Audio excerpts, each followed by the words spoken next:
Uh, Indeed. Are we heard with sounds? yeah, on my stream. You're not showing up, and it is saying, Oh. failure to authorize with Discord, try refreshing. Okay. Is it, like, huh. Ooh, I'm spooky. I'm a ghost of an egg. I don't know Hmm. about you, but you're showing up for me, I think. Okay, You no, take a look? it was that issue I was talking about before Yeah, stream. you're right here. Okay, there you go. You're on stream Yeah. now. Yay, and you are too. Cool. Wait, I need to Nice get the and good. game on screen, too. Someday we will start in a normal manner instead of trying to solve our technical issues at the last minute. Now the game isn't showing up. Cool. The game isn't showing up. Wait, yeah, it was. Like, I did, like, a small tech test before, and it was. It's showing up for me. I see it. Yeah, no, it's showing up, like, I can, like, play it. It's not showing up in Streamlabs. Oh, okay. Okay, there You're it a little goes. quiet. To whom are you speaking? There, okay.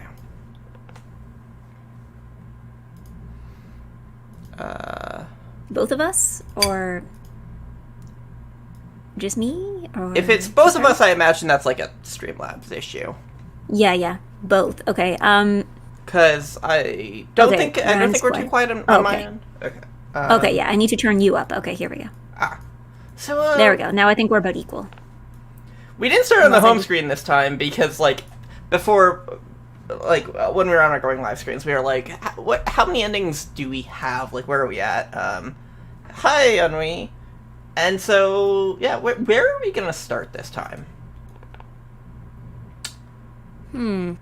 Uh,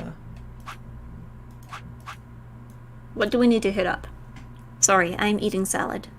so, I'm inclined to go back, over here, just because, like, that's where we first went, like, where we first ended up. Yeah. And we kind of hit a stop point there, so, going back here. I mean, Hmm? I don't think we'd have the information needed to get past that stop point, do we? No, I'm saying, like, we go down this side, if we can. Oh, on this side. Yeah. Sounds good. That sounds good. So, yeah, let's just do that.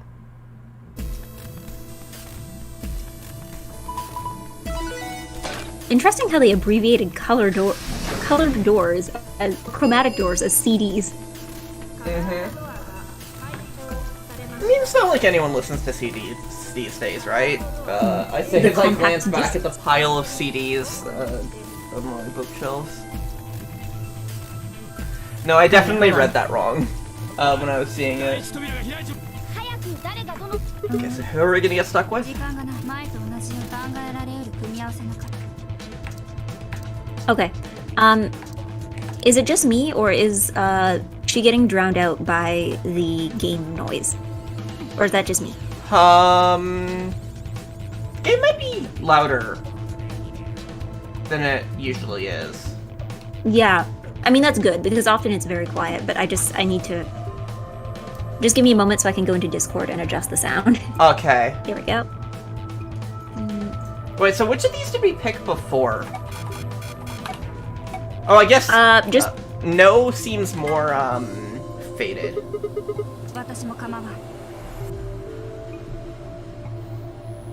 Here we go.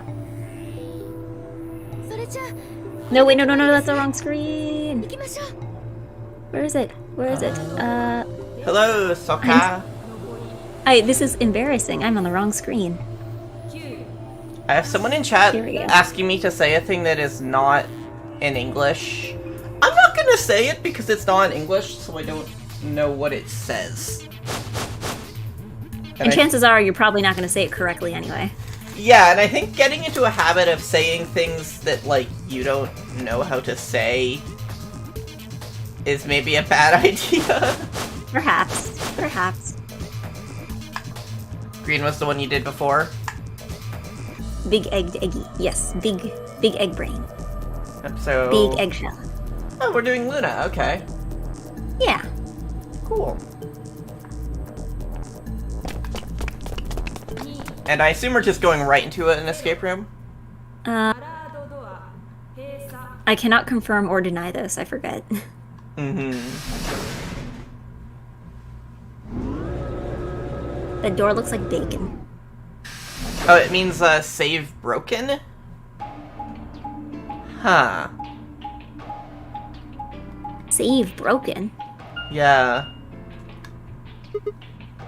Like, I am just like...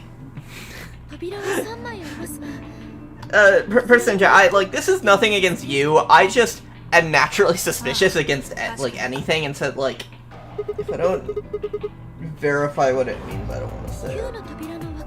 I mean, understandable.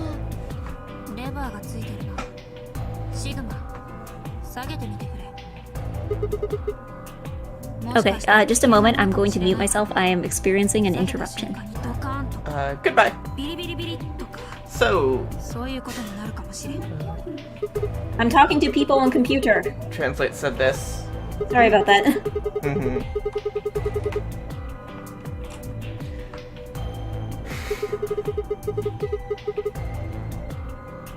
Yeah, escape rooms. Stealth. Okay, sorry about that. I missed the context for this line. Does it not let you scroll even further back up? No, I just, like, it was just scrolling by and this happened and I was like, wait, what? So I'm scrolling up now. It's just like... Huh? Sigma. What the fuck? Is this time? Is this really the time? Oh, it's that line. I have seen that line before.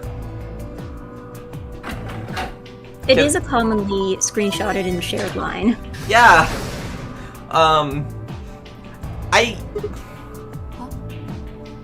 I remember that, like, Uchikoshi commented on it when someone asked him about it online. Wait, really? What did he say? Like, what was the comment? It was... I'm trying to remember. I'm trying to... I don't know. Yeah. Someone's like, that's the piece of dialogue I show up for. Did you come in just now? God. Sigma is a very special protagonist. But yeah, no, God, there was a whole post about this. Like... Was it like discourse or was it like memes? It was memes. It was definitely just memes. There was a tweet about this. If I could tab out of the game without just pausing it, I would like go find the tweet. Like, hopefully someone in chat knows what I'm talking about. That like someone asked Uchikoshi about it. Was it from the Reddit AMA? Or...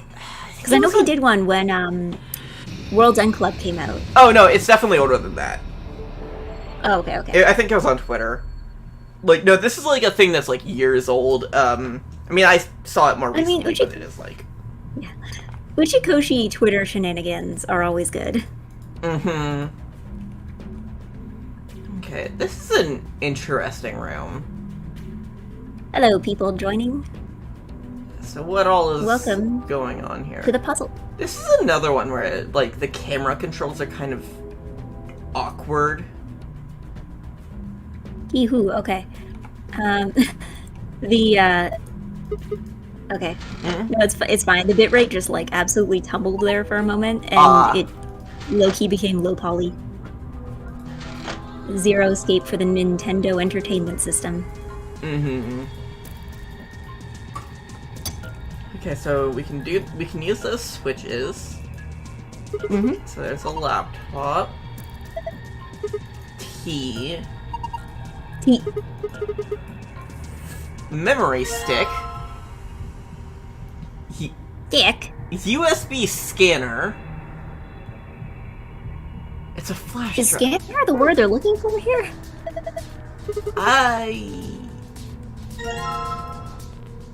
People in 2011 knew what USBs are, right?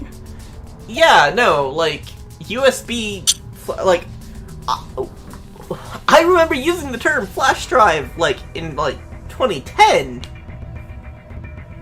Like... Are those clinking noises coming from the game? No, they're coming from my plate, which I am eating. I'm eating a salad. I just got back from work, so I had to, like, quickly assemble food and then sit down and play video game. The camera guiding you along such a weird path, with just left, and right is a very odd design choice, and I kind of wonder why they didn't go for multiple fixed camera angles. I mean, wasn't the first game also fixed camera angles? Yeah, but I think the way the camera moved was less janky. Like, yeah. Well, this one tries to do these, like, big woo moves. It was fixed camera angles, which is, like, yeah. This is incredibly not fixed. You can just see the entire room. So it's like, I don't really get, like, the necessity for that change. I mean, I guess these are bigger rooms, but yeah, it definitely feels very weird. Yeah, I guess it's just... There is stuff you can do with this. Egg salad, yeah, I mean, I guess. Eating Wouldn't that be vegetable. cannibalism? I mean, technically, let's not think too hard. Save our brain power for whatever this is.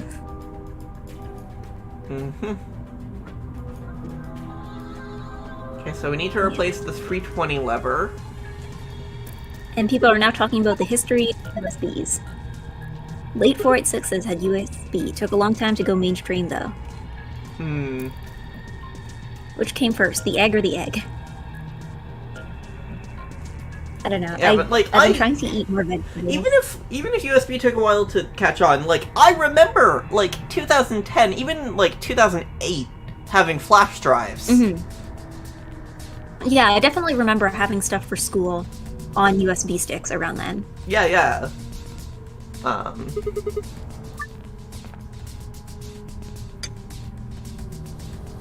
Looks familiar. What? It looks familiar. Yeah, no, we've done a puzzle similar. I think they just went for something more ambitious than they can pull off. Like, making it a full 3D rendered room is more impressive and modern than fixed angles, so they did that. I guess. I mean, yes, but the other ones were also full 3D. Like, the rooms were 3D.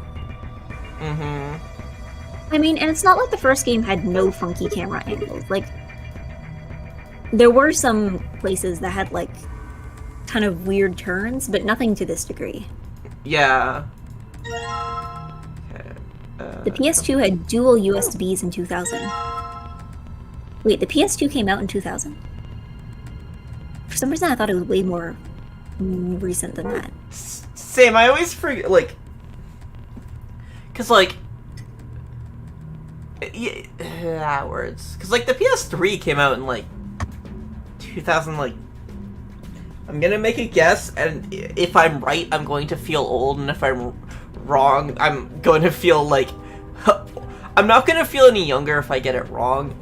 2007 is when it came out, like, between 2006 and 2008, I'm gonna guess. PS3 was 2006, apparently, I'm being told. Okay, 2006. Right, I feel old. But I did get it right. But yeah, so it's like... The PS2 being 6 years before that makes sense. It's just like... That's so long ago. I think for me, it's more just like, it feels like the gap between when a console comes out and when literally everybody has it is a lot smaller than it used to be. Like, it feels like when I was a kid, like, you would have a console come out, but it would still be a couple years before it, like, everyone's kind of adopted it. So, I mean, you whereas still... it feels like now... You still sort of have that with, like, scarcity when it comes out. Yeah, that's true, that's true.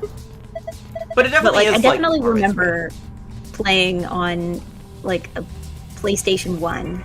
Like, using my cousin's PlayStation 1, like,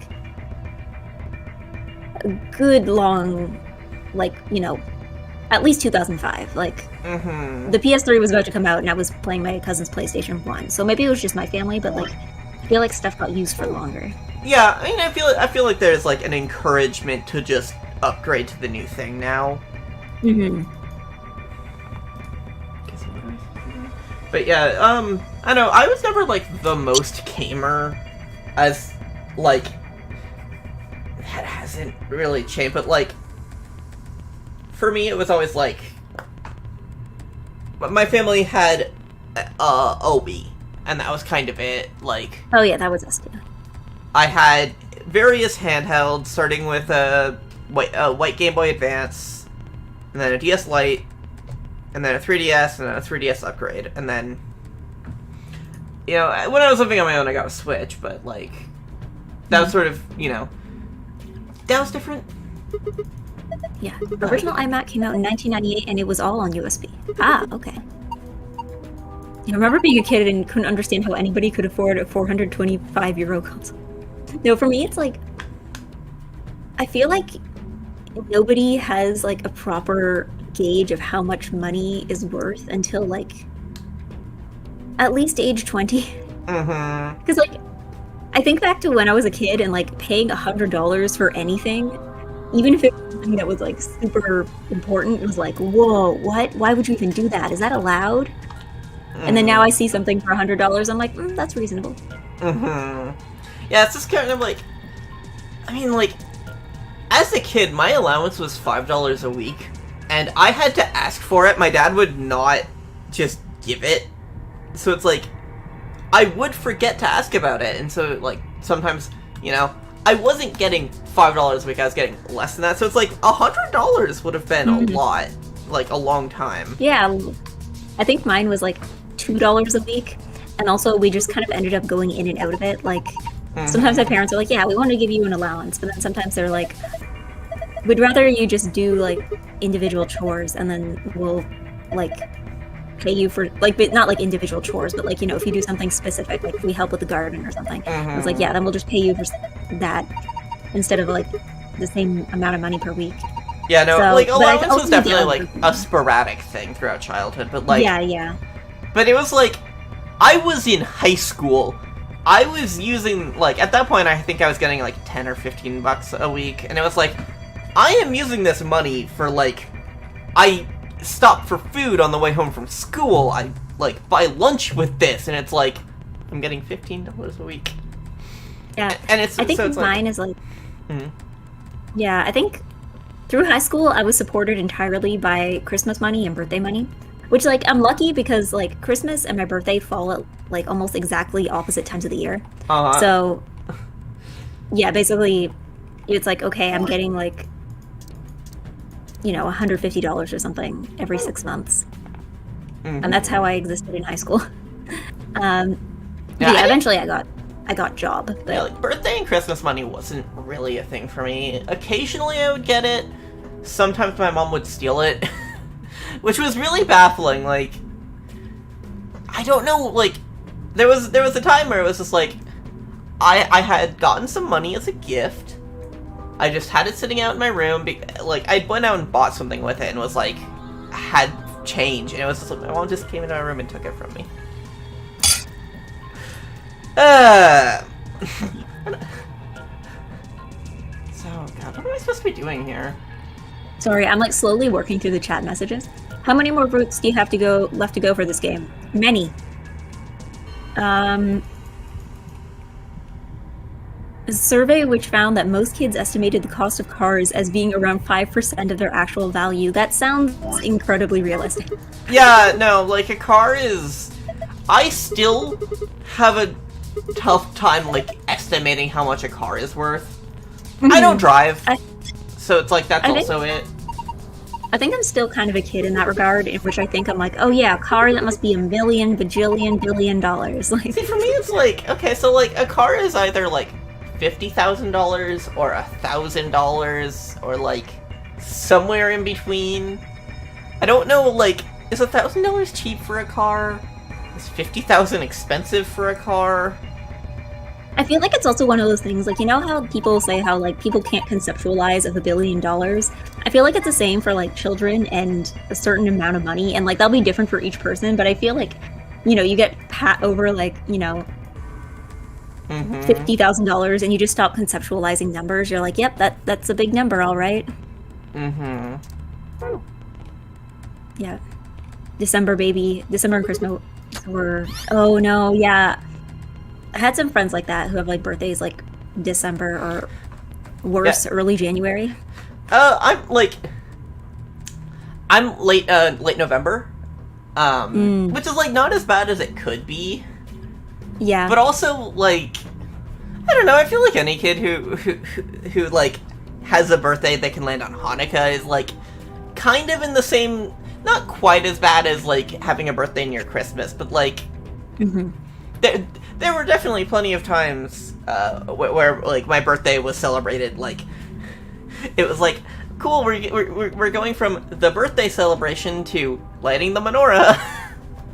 I know my grandma's birthday is actually on Christmas Eve. Oof. Like, no, I mean, it works out fine because usually we'd be gathering as a family anyway, so usually we tend to just... I know there's been some years where we kind of did 2 parties where we're like, okay, this is grandma's birthday party, and then tomorrow is the Christmas party. But, yeah, I guess it kind of works out fine.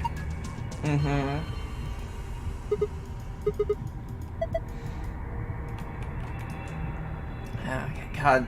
Having to, like, flip around to be, like, looking around at stuff is... Okay, so...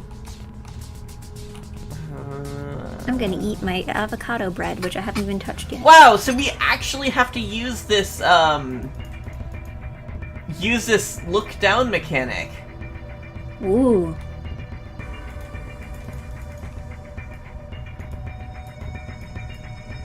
Or not, down, because I guess we can't actually click it. The puzzles on the floor. Yeah, there we go. Okay. What the fuck is that? I like how professional footballers are really disproportionately likely to be born in January, February, or March because youth soccer leagues cut off by calendar year. Actually, that's interesting, actually. Huh.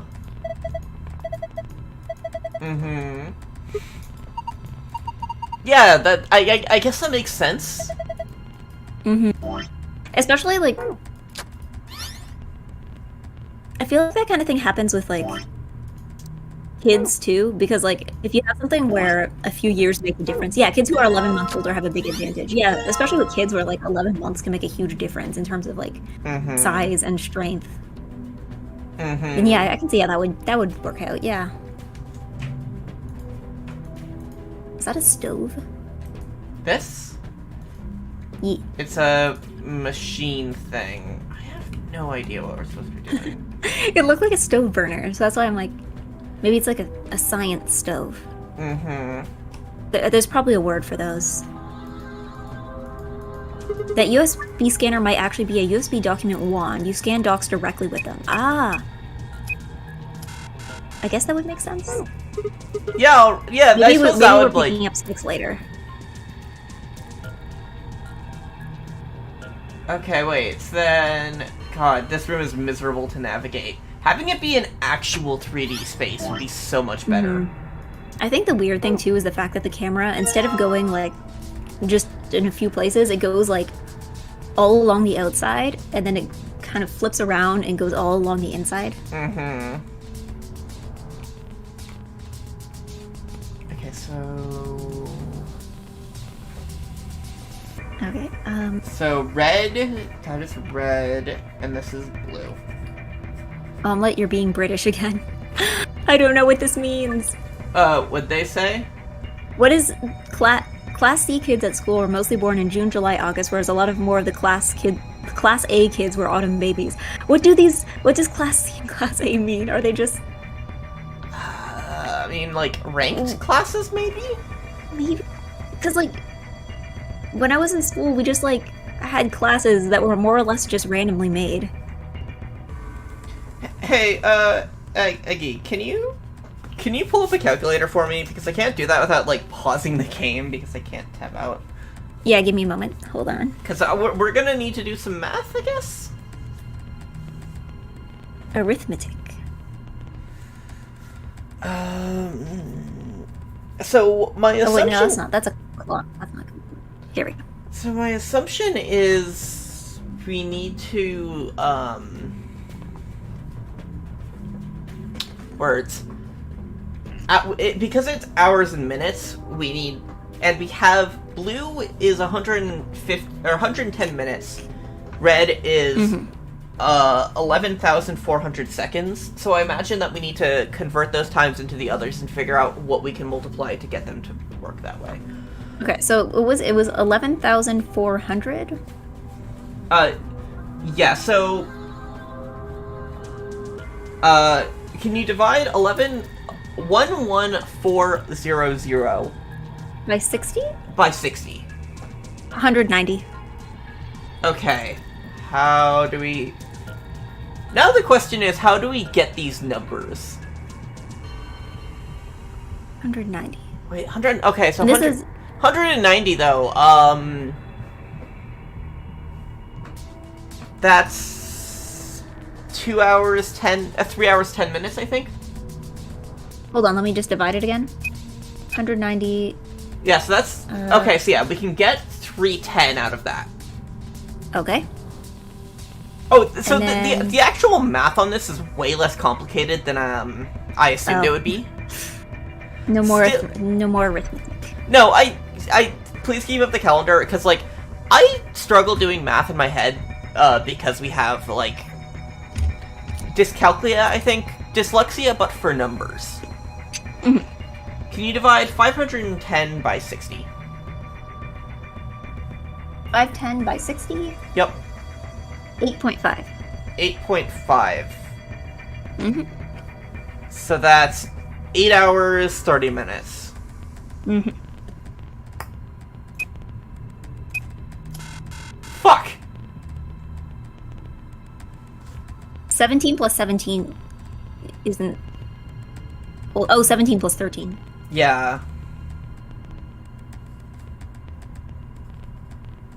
Maybe it was the first one where we went wrong? Yeah, so, 11400 was what again? Hold on. 11400 divided by 60. That was 190 minutes. Divided by 60 is 3.1666666666667. Yeah, so that would be an hour, or 3 hours and 10 minutes. So... Oh, wait, hold on. 3 hours. I did that backwards! That's why it was wrong. Okay, hold on. Ah, okay. Yeah, I did Yeah, it there was back- nothing wrong with our math. It was just, like, input. Yeah, no, because the order I wrote them, like, I wrote red first, then blue. And we're supposed to be putting them in blue, then red, and so it was like... But like, I read down, so that was just, like, natural. Yeah. They put kids who are better or worse at math or English into different classes in primary school. Interesting. Huh. To be honest, I don't think I ever went to a school big enough to actually do that. Okay, so we put this thing in this thing. Oh no, okay. Warning you now, maybe this actually isn't that difficult, but this was the one puzzle in this game that I just gave up and looked up the answer. Oh no. Maybe it's difficult, maybe you'll be better at understanding it than I did, but I definitely remember struggling with this one. What was your point of difficulty? I don't remember, but I think it was just the instructions. Okay.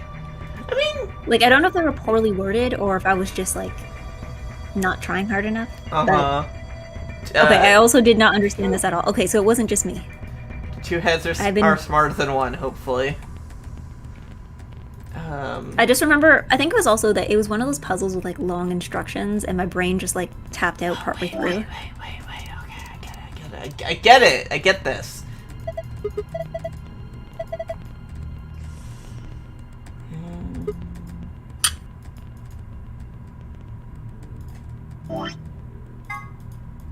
I go to drink tea, and my head does weird things. Oh, what angle are we supposed to use? Okay. I looked up the solution to the puzzle too, and I didn't even understand what the solution was. Oh lord.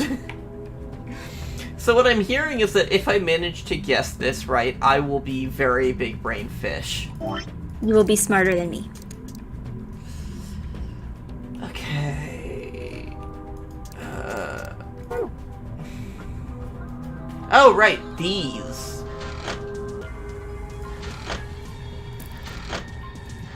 So how do I make that reactor thing go nuclear?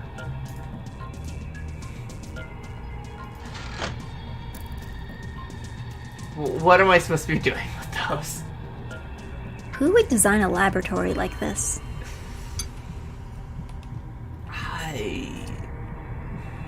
Imagine designing a place and making everything as inconvenient as possible so that only... Like, this is the security measure, just sheer inconvenience.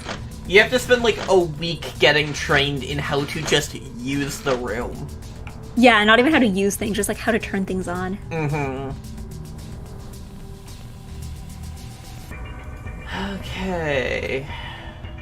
So I don't know what I'm supposed to do next. We have this, like, plant thing, which, like... The root. Yeah. But I don't know what's next.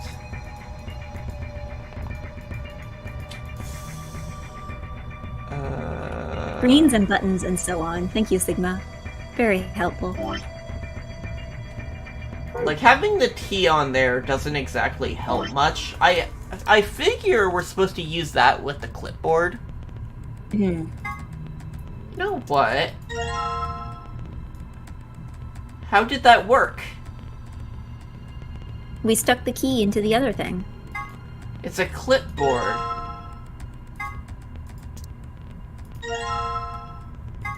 How does this work? It's a clipboard! You shove the piece of paper into the USB stick. This is how computers work. It's not powered on! What?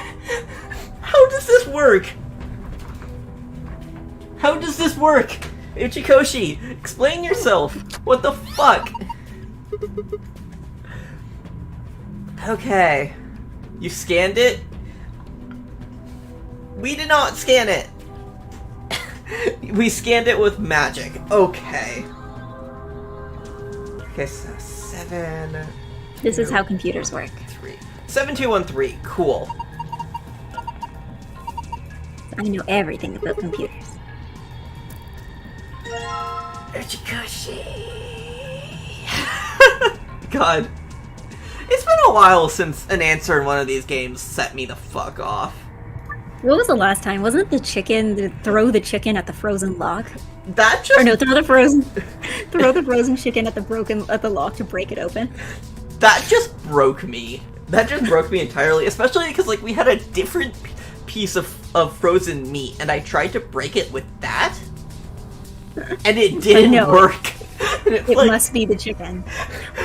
That... Well, here's the thing. If you get out too early, how else is anybody going to tell you about Ice 9 or whatever it was?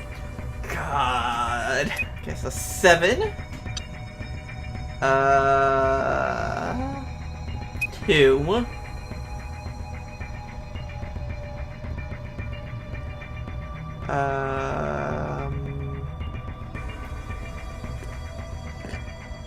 1 and 3.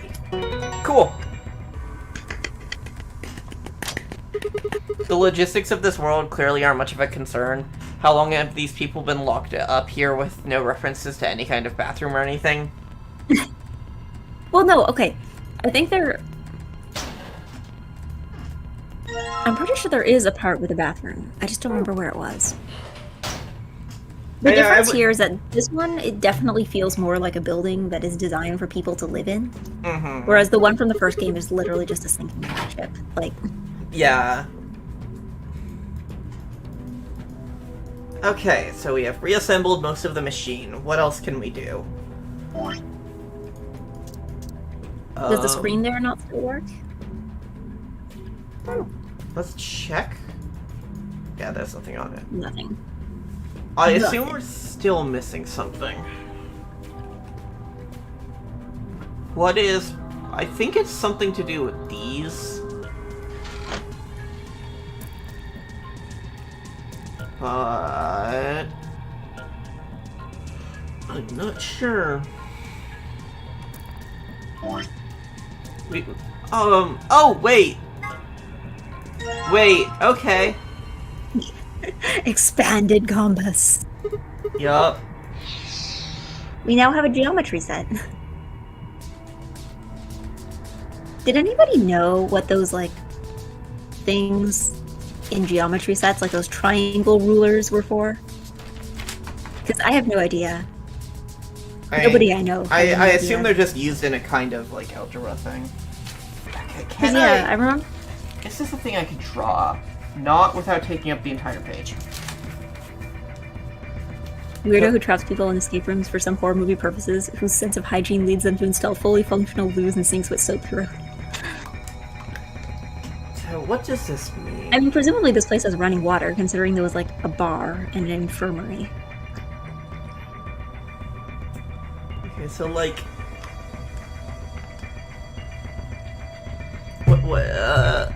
the line is going up to off. Does that mean anything?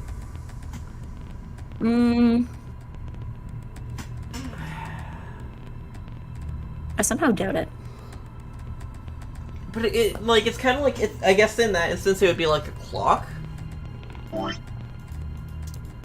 so we don't have either of those anymore.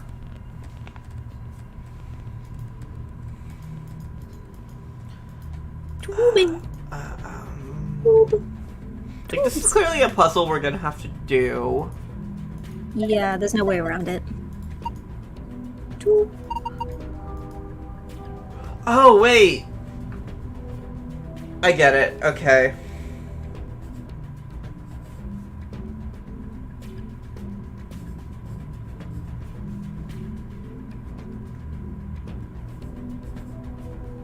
Imagine solving an escape room in this game by just smashing. Like, just someone who's really strong, and instead of solving all the puzzles, they're like, there's a thing in this box, and you have to unlock it to be able to get it out, and then someone's like, no, and just, like, smashes the box. I wonder what would happen. Would Zero just be like, no, that's not how you play the game? Cool, we got it! What a dumb puzzle. What a dumb fucking puzzle. That is so dumb. Orientation. What? You need to break this thing in order to get it to work. Yeah, but in order to figure out which of the... So it's like, here is a compass, here is a protractor, you use the protractor to know how far you need to extend out the compass. You use the compass on this sheet of paper. With the circle you get from the compass, you then determine that there are a bunch of... that you have 6 words that are on or off, and those tell you which of the switches you need to have turned to on or off. And then one of the switches will break off, and you get it as a piece of the puzzle. What the fuck? How do we get here?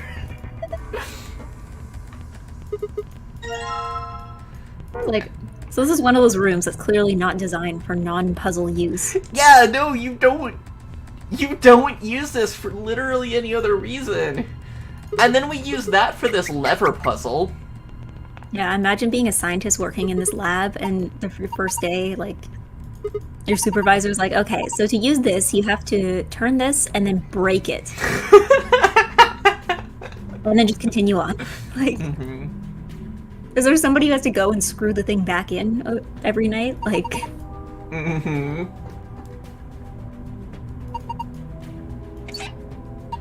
A lot of puzzles in this game have Silent Hill energy. Things that presumably exist to actually be used are locked with weirdo puzzle shit. Yeah, like...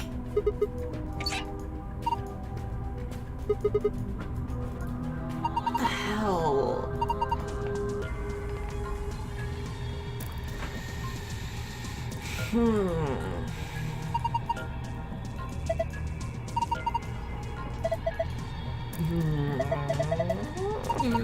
This is so... a lot. Yep.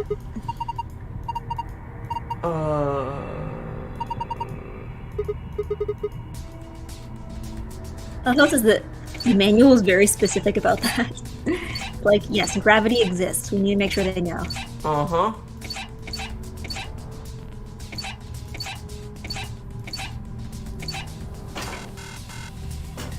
Okay, so, like...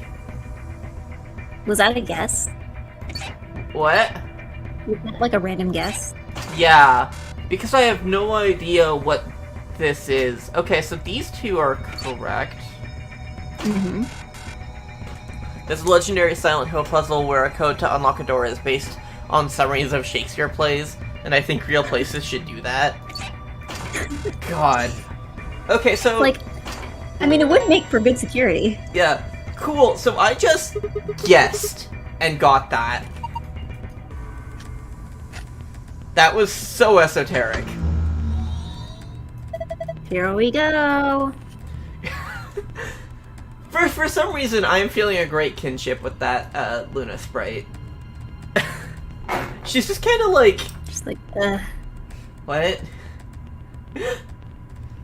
Like... Just...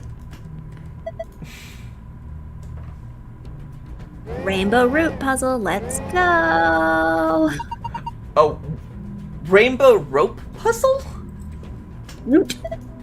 Root, okay. The root that is rainbow colored. Root.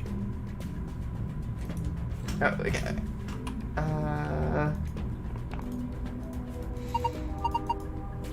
So...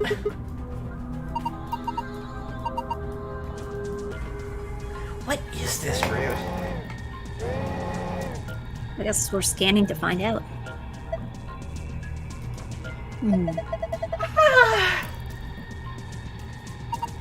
Huh. Okay. Trial and error is the best way to figure this out. The game just straight up telling you to guess. Oh my god. Just start messing it with it and we'll see what happens.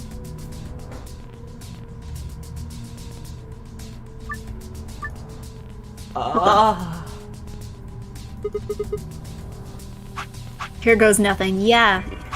Uh-huh. What the hell?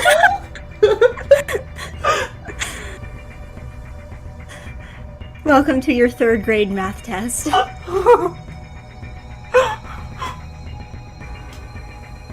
What the hell? What the hell? Okay, hold on. The second level seems to be the most coherent. Yeah.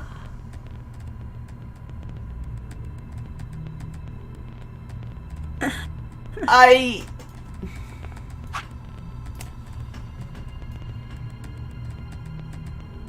have no idea. I'm most confused about the thing at the top. Like, what is this just circle, like, spectrum of color with 100?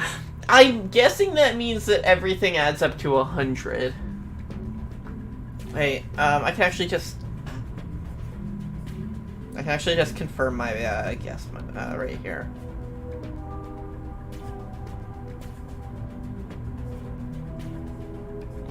So the numbers we have here add up to 67. Mm-hmm. What's the fractions at the middle level? It's... Yeah, I have no idea what those fractions mean. Hold on. Oh? Go back. Let me look at the fractions. Okay. Because, okay, 4/16, that's like a quarter. 3/15 is a fifth.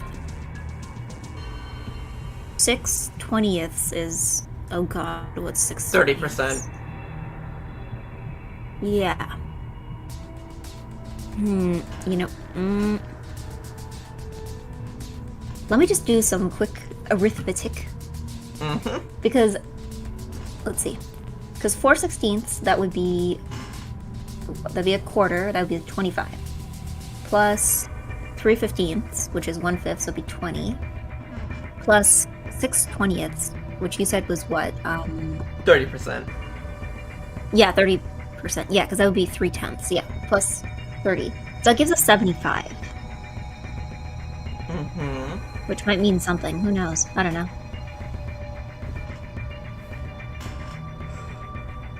And what is blue? Which means that blue would be 25 somehow. Which would kind of make sense, actually. But, like, given we don't have a 25 option. Yeah. Would it equal 25? But then, hold on, go back. Can you go back up? 6/20ths, though. No, that wouldn't be possible, because 6/20ths would then become more than it currently is. Or wait, no, wait, hold on. 6/20ths would be 30. Which means that, hold on. Go back down? Yeah? 21. Hold on, put the 9 in the green space. No, okay. 10 goes in the blue space. 9 goes in the green space. What goes in the green space? Red. Okay, that was... What goes in the green space? It was 9, yeah, you had it right. Maybe 8 goes in the red space. Okay. And then 6 goes in the yellow space. Oh my god! Holy shit! I didn't think that would actually work. I didn't get where you were going with this. I still don't get where you were going with this. I think my brain is just bigger than it was the last time I played this game. Your brain is bigger than mine. I don't... What the fuck? You just pulled some magic. Wait. So, we have one of the solutions now. Mm-hmm. What do we Expand eggnog. Eggnoggin.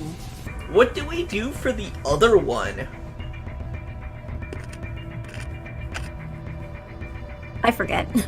The only thing I remember about this room was that rainbow root puzzle.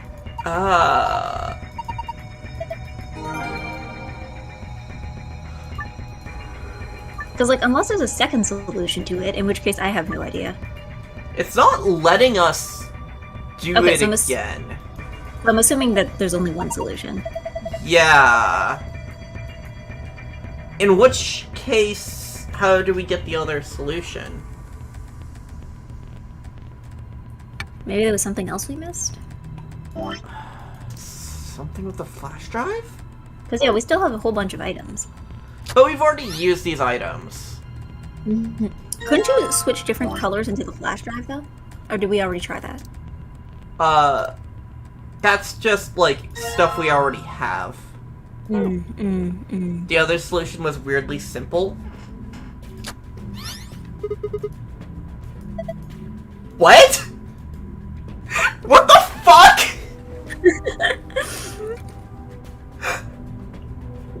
What? I just gave you the answer. Like, you have been a good little fish. Have a free answer on us. What? So we've put it in this configuration before, though. What? I don't know, maybe we needed to have solved the other puzzle in order to get it to work? I guess? This is... Uchikoshi, what is up with this room? What the hell? The laboratory for no one. This is a room made to be an escape room, first and foremost. Mm-hmm.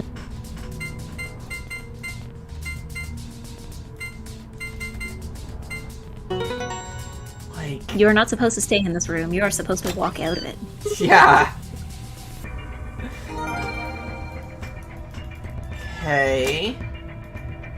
How does the, how do these safes actually work?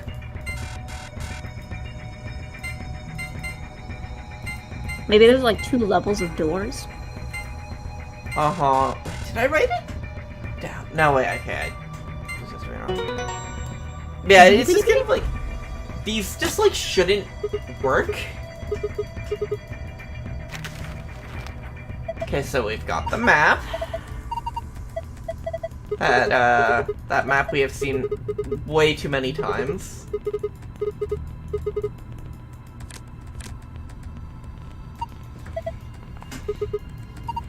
I wonder what betraying Luna is gonna get us. Do not even consider it. So... Simply do not. This is just a phone. This looks like a phone. It looks like a BlackBerry. Yeah! That's what I was thinking. Like, it looks like a BlackBerry. You don't see it nowadays very much. Yeah, did you have a BlackBerry? No, I think I was slightly too young for it when it was, like, actually a thing. I knew some people who did, though. My brother had one. I think they just kind of got killed by touchscreens. Yeah, like, when I got a phone several years later, it wasn't a smartphone, but it had a touchscreen. Mm-hmm. Because I know my first phone was, like, not necessarily a flip phone, but kind of the same principle, just a different shape. My first phone was kind of flip phone in that, like, the keyboard slid out. Yeah, it was that kind. But mine didn't have a touchscreen, though. Uh-huh. I don't remember how, like, usable the touchscreen on the phone actually was. Because it's been... Yeah, I can't imagine the accuracy would have been particularly good. Yeah, so it might not have actually had a touchscreen. Like, by this time, my siblings had smartphones, but... A friend had a BlackBerry until 2019. Good for them. 2019. Good for them. I mean, I'm sure BlackBerry's still around. Like, I'm sure they make phones, probably. They probably committed to making smartphones after a point. Because it's like... You just have to, like, roll with it. Like... There will be a trend that completely kills your brand, and you just have to be like, cool, we're doing that now. I remember seeing, like, something from, like, an interview with, like, this neat BlackBerry or something. From, like, around the time when the first iPhone came out, where he was saying something like, nobody will want something with a whole touchscreen. Like, there's no keyboard. How would you use it for business? I don't know how true that is, but also, like, famous last words. Like, yeah.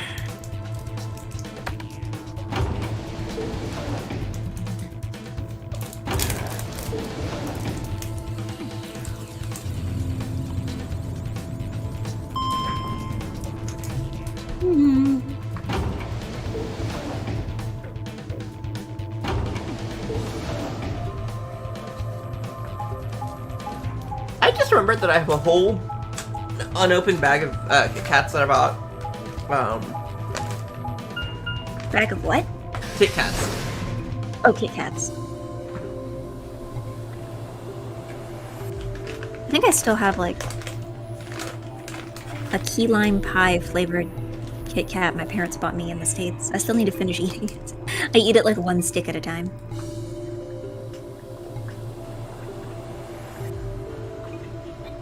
I think I put too much pepper on this avocado toast. I ate one of the dark chocolate ones that came with it, and, like, for some reason our mouth did not like that. I don't know if I've ever had dark chocolate Kit Kat. I'm sure I have, I just don't remember it.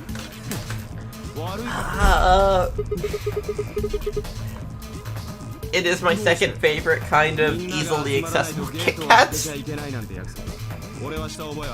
Like, milk chocolate is the best kind of Kit Kat that is easily available. I don't know why they make the white chocolate ones. Does anybody like the white chocolate ones? Like, I don't hate white chocolate. Like, actively. I don't hate like, white chocolate, but like white chocolate Kit Kats just suck. Like, the appeal of white chocolate does not work with Kit Kats.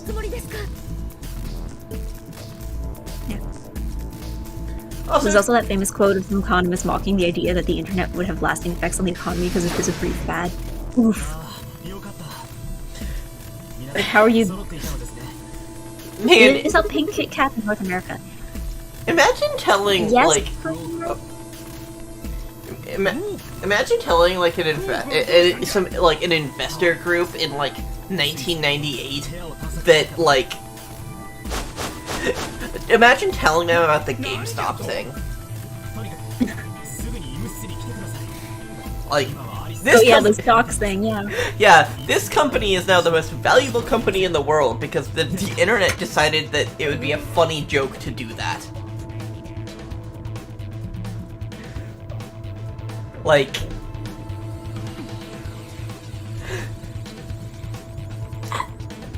Do they sell pink Kit Kats in North America? I think so, but I feel like there's several kinds of pink. I don't remember which flavor they're supposed to be. Like, I think they're strawberry or something? Pink can be a lot of things, but it's like, you do get, like, just, like...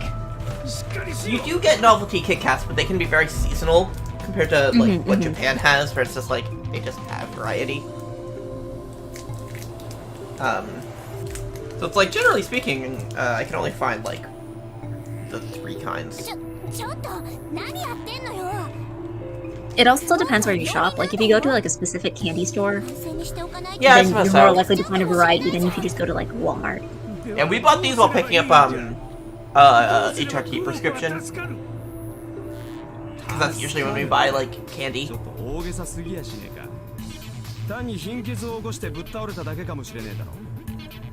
Anyway, Pork is dying. Oh, no.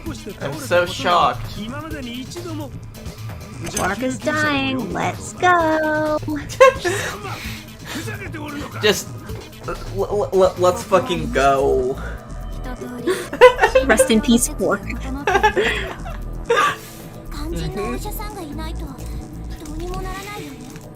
If I was Pork, I would not die. I would simply survive.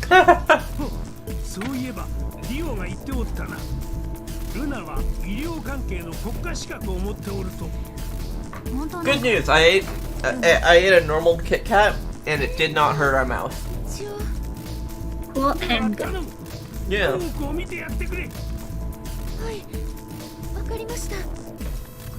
Is there actually a character called Fork? No. I don't know if there was, though.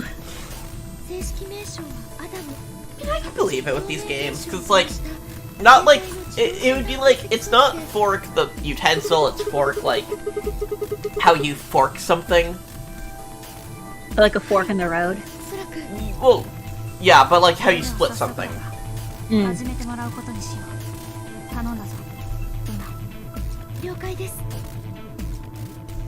So like, I could definitely imagine that.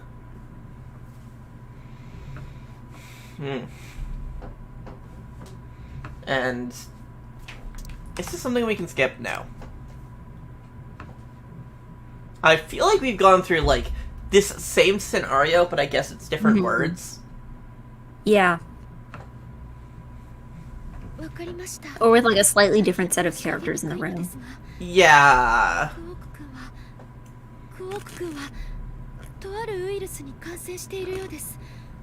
It's like, it's similar to like finding people dead. We have found people dead a lot, and it just like we can never skip it because it's like maybe a different character is dead, maybe a different character is with us. So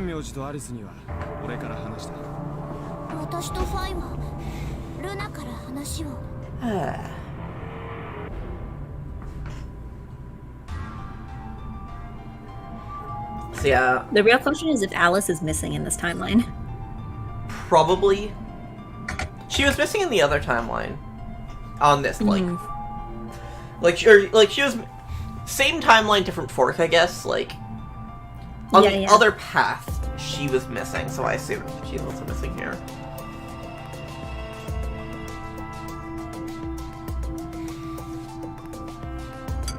Is the North American pronunciation of pork different from the British one? Pork? I don't know. Pork? Pork? Pork? You tell me. Pork? Pork? Pork? Maybe it's like a hard QU? Like a pork? Quark. Pork. Quark. Quark, quark. Quark? Quark? Quark, quark. 教えてくれ。どうすればクオークは助かるんじゃ。 Tenmyoji's lack of teeth is disconcerting. It looks like he should have teeth. Yeah. Like, I don't know. he has them in some sprites. But then not in others. Yeah, but it's like, I don't there's, in this one in particular, like, you can see them sometimes. He's old. Maybe his dentures are falling out or something. Odd. Also, the fact that the disease is called Radical 6 is like, I don't know, maybe I'm just like too used to older slang that like the term radical is like you wouldn't call your disease Awesome 6. You wouldn't call it Tubular 6. It's Radical 6. Cool guy syndrome.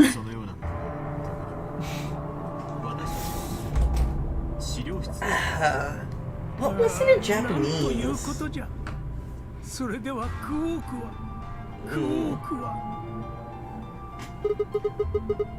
They're not saying like Radical 6 or like Radical Roku. Yeah. ビオトープってところ植物がたくさん生い茂った公園みたいな空間で You know, I think I just need to shut up every time the word Radical 6 is on screen so we can figure it out. 薬草ぐらいだろ Banger track in this in the background, by the way.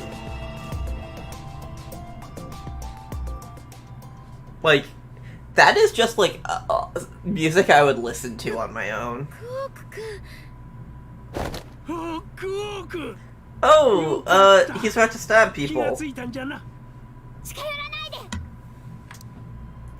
Oh, cool! Okay. Yeah, this one plays out the exact same every time. Uh-huh. Cool, so we can just skip it. Oh, and Alice. Alice is gone again? Okay, wait, I want to check something. Okay. Okay, so... Because I think the thing is that no matter what happens in between, we're gonna need to, like, go back into the AB rooms, right? Yeah. So we're just about to get called back into the AB rooms. Yeah, so, but it is interesting that, like, up to this, like, these are pretty identical so far. Because we just skipped a whole lot. Radical 6 sounds like the name of a group of villains in a child-friendly video game for the Nintendo DS. Radical 6 And there's sounds like 6 a of them. pop-punk band formed in, like, Yeah. 1996. Has 6 members, and then one of them leaves, and then they have to figure out what to do with the name. Yeah, it's like... They opened on a tour, they opened for the tour when Blink-82 and Sum 41 toured together. Yeah. I just tried the white chocolate Kit Kat. It's definitely the worst.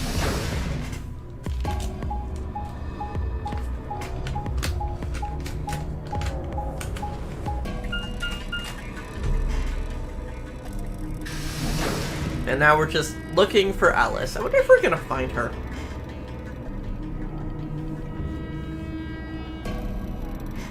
I mean, rooms wait for no one. Radical 6, the sequel to Eve 6. That seems like a bit of a niche reference. Ah. White chocolate also made our mouth hurt a little. Less so, but like... You know what would be funny? Yeah? If the cure to Radical 6 would be called Moderate 6. God.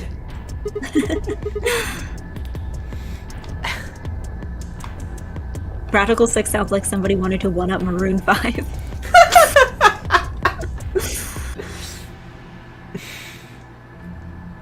I feel like it's one of those things where it's like, we're gonna have more members. More members means better music, right? I mean, pretty much anything will be better than Maroon 5. I don't know. I'm trying to think because like usually when I think of groups with tons of members, like I keep thinking of those like. I just remember how K-pop groups used less so nowadays, I think, but they used to have tons and tons of members. Like I think Super Junior had like Yeah, you get J-pop groups like that too. Yeah. Like Well, like how AKB48. AKB has like 6 million members. I don't tend to follow like. I am a big Idol fan, but like I tend to follow smaller groups. Like I think Bish has like 5 members. Baby Metal was like consistently like 2 or like 3 or 4. Mm-hmm. And I mean, does AKB48 actually have 48 members? Technically, yes. In practice, I think they don't all perform at once, from what I've been told. Yeah, it's They're like divided they into smaller squads. They can have the subgroups like perform their own music, tour on their own and such.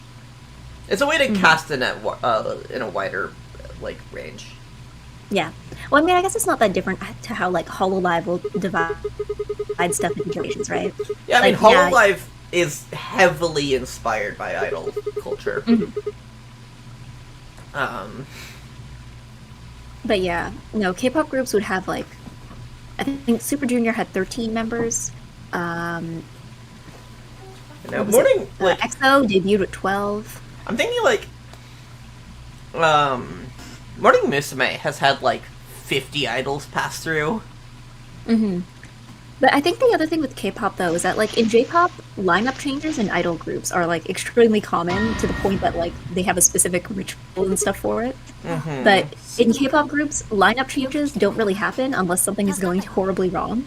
Mm-hmm. So because of that, it's not just that like there's 50 people who have been in this group at some point in history. It's more like there are like 13 people in this group right now. Yeah. Oh, and I mean like. Morning Musume is the kind of group where they will have, like, 15 people in the group at a time, but it's, like, it's also a group that's existed since the 90s, so it's, like, because idols aren't allowed to get old, it's always, like, you have constant graduations, and it's, like, a ton of people pass through. Yeah, I think actually there was one K-pop group that tried that concept, and it did not work. Like, of doing kind of the J-pop style, like, members pass through. Mm-hmm. I believe the group was called After School, and they had to abandon that idea after like a few years because it turns out that if you graduate all your most popular members, then your group will start failing. Yeah, no, like I don't like graduations, and the groups I like tend to not do those as much. You might get like one idol graduates, and you have like the 4 remaining, or it's like. It graduates down, and then suddenly it's like a band turned into a solo idol. I think it's more Minato was like that, where it's like it started off as a group, and then now it's just one girl.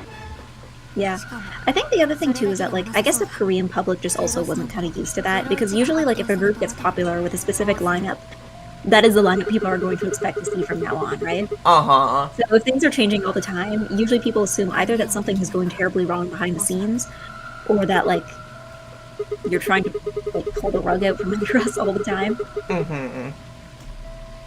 Because, yeah, I don't know. It just works differently, I guess. Like, yeah, no.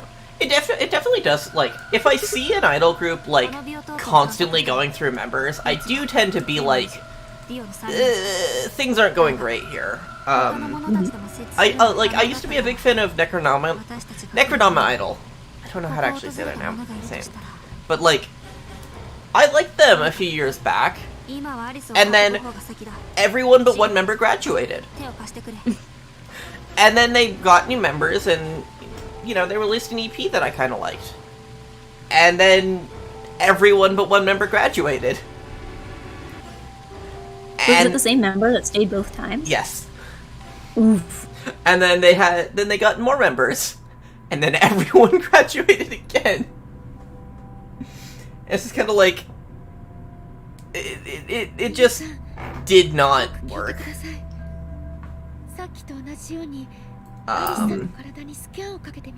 And then I also, like, it didn't help that I felt like their new album just wasn't great. それで結果は But yeah, no, excessive graduations is definitely, like, even on the J-pop side, it's, like, kind of a concerning thing. Yeah. Sort of communist idol group where everybody in the audience is a member. I feel like WAC is going to try that idea at some point. Like, pitch that idea to them, and they will do that idea. Are you familiar with WAC?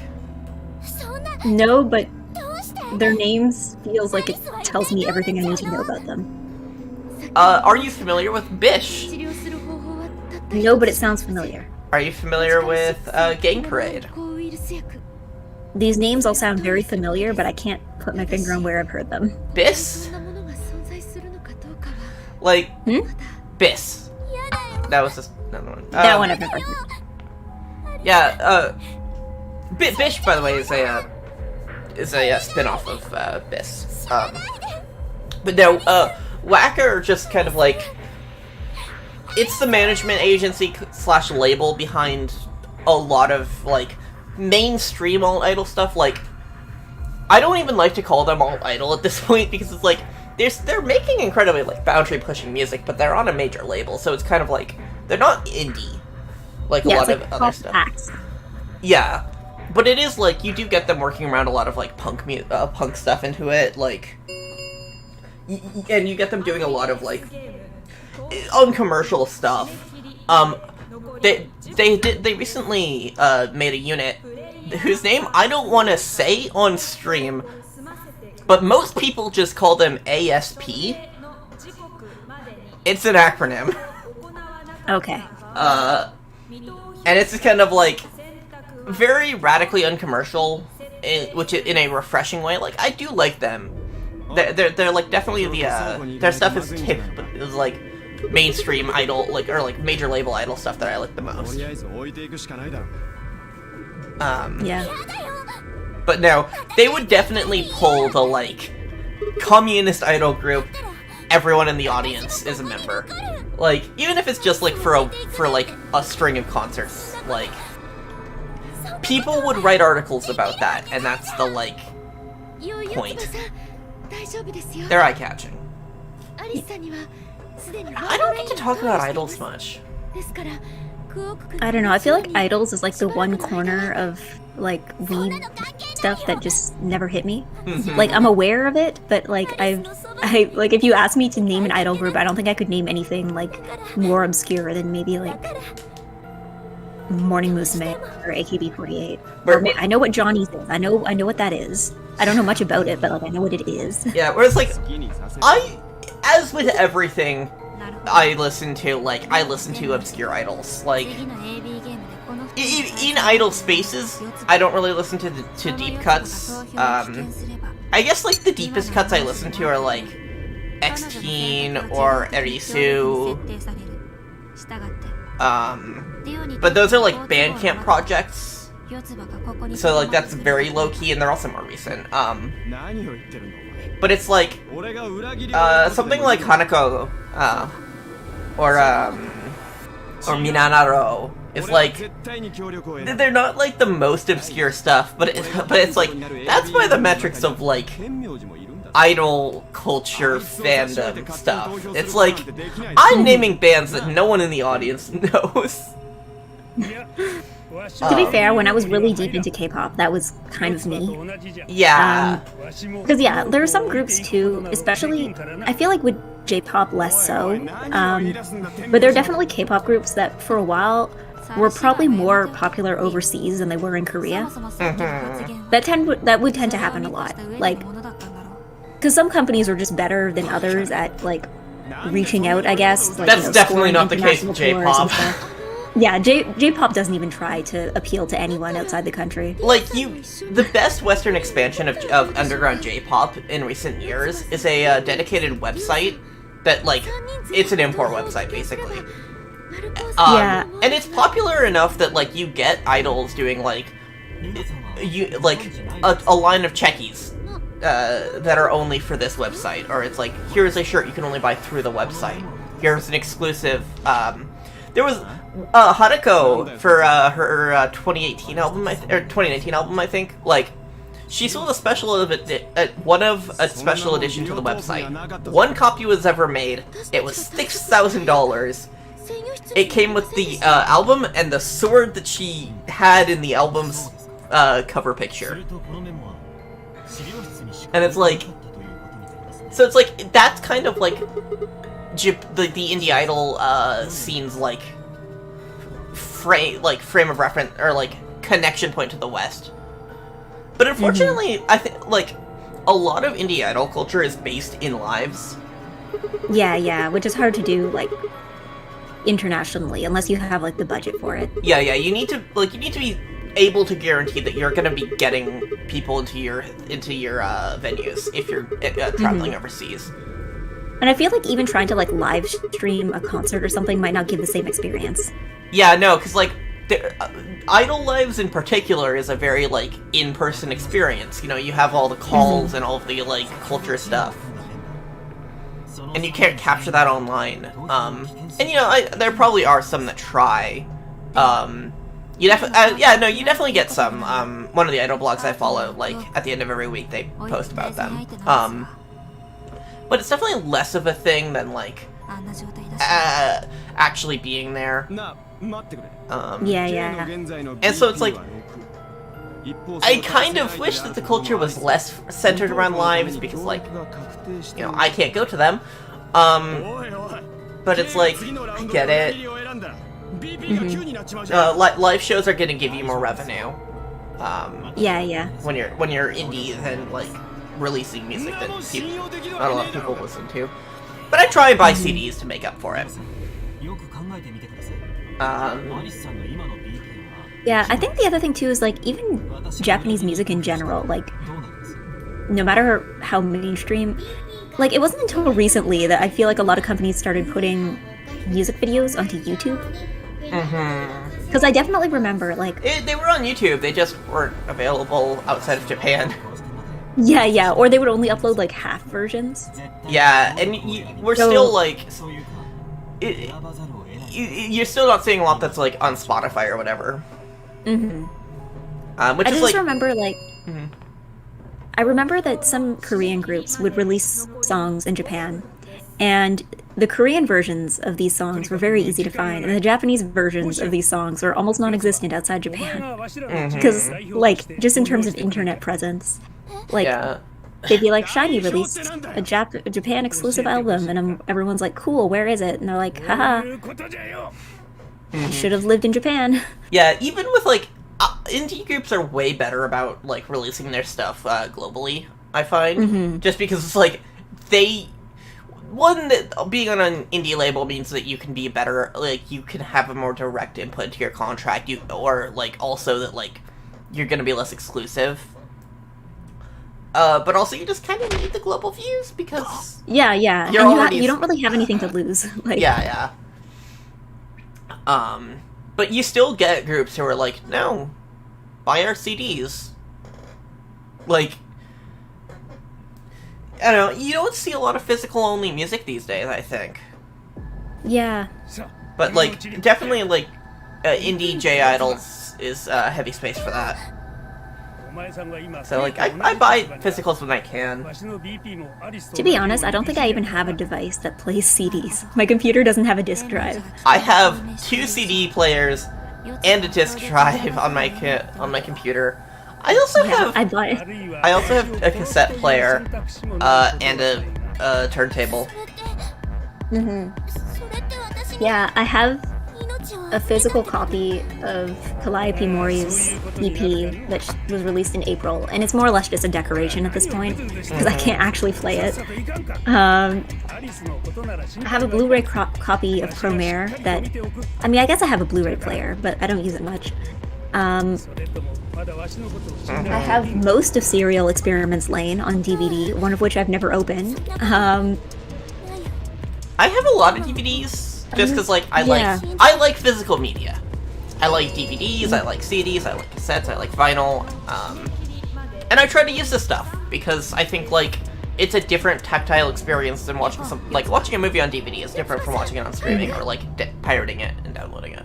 Yeah, I think for me, all of the DVDs I have, I kind of just found, like, with the exception of Promare, which I got on purpose, everything else is either something I saw, like I got at a convention, or Lane happened because I went into like a secondhand like games and like, you know, a place where people sell like secondhand games and DVDs and stuff, and I found like 3 out of the 4 volumes of Lane there. There's one in the middle that's missing, but I'm like, cool, and I'm like, I guess I gotta pick this up.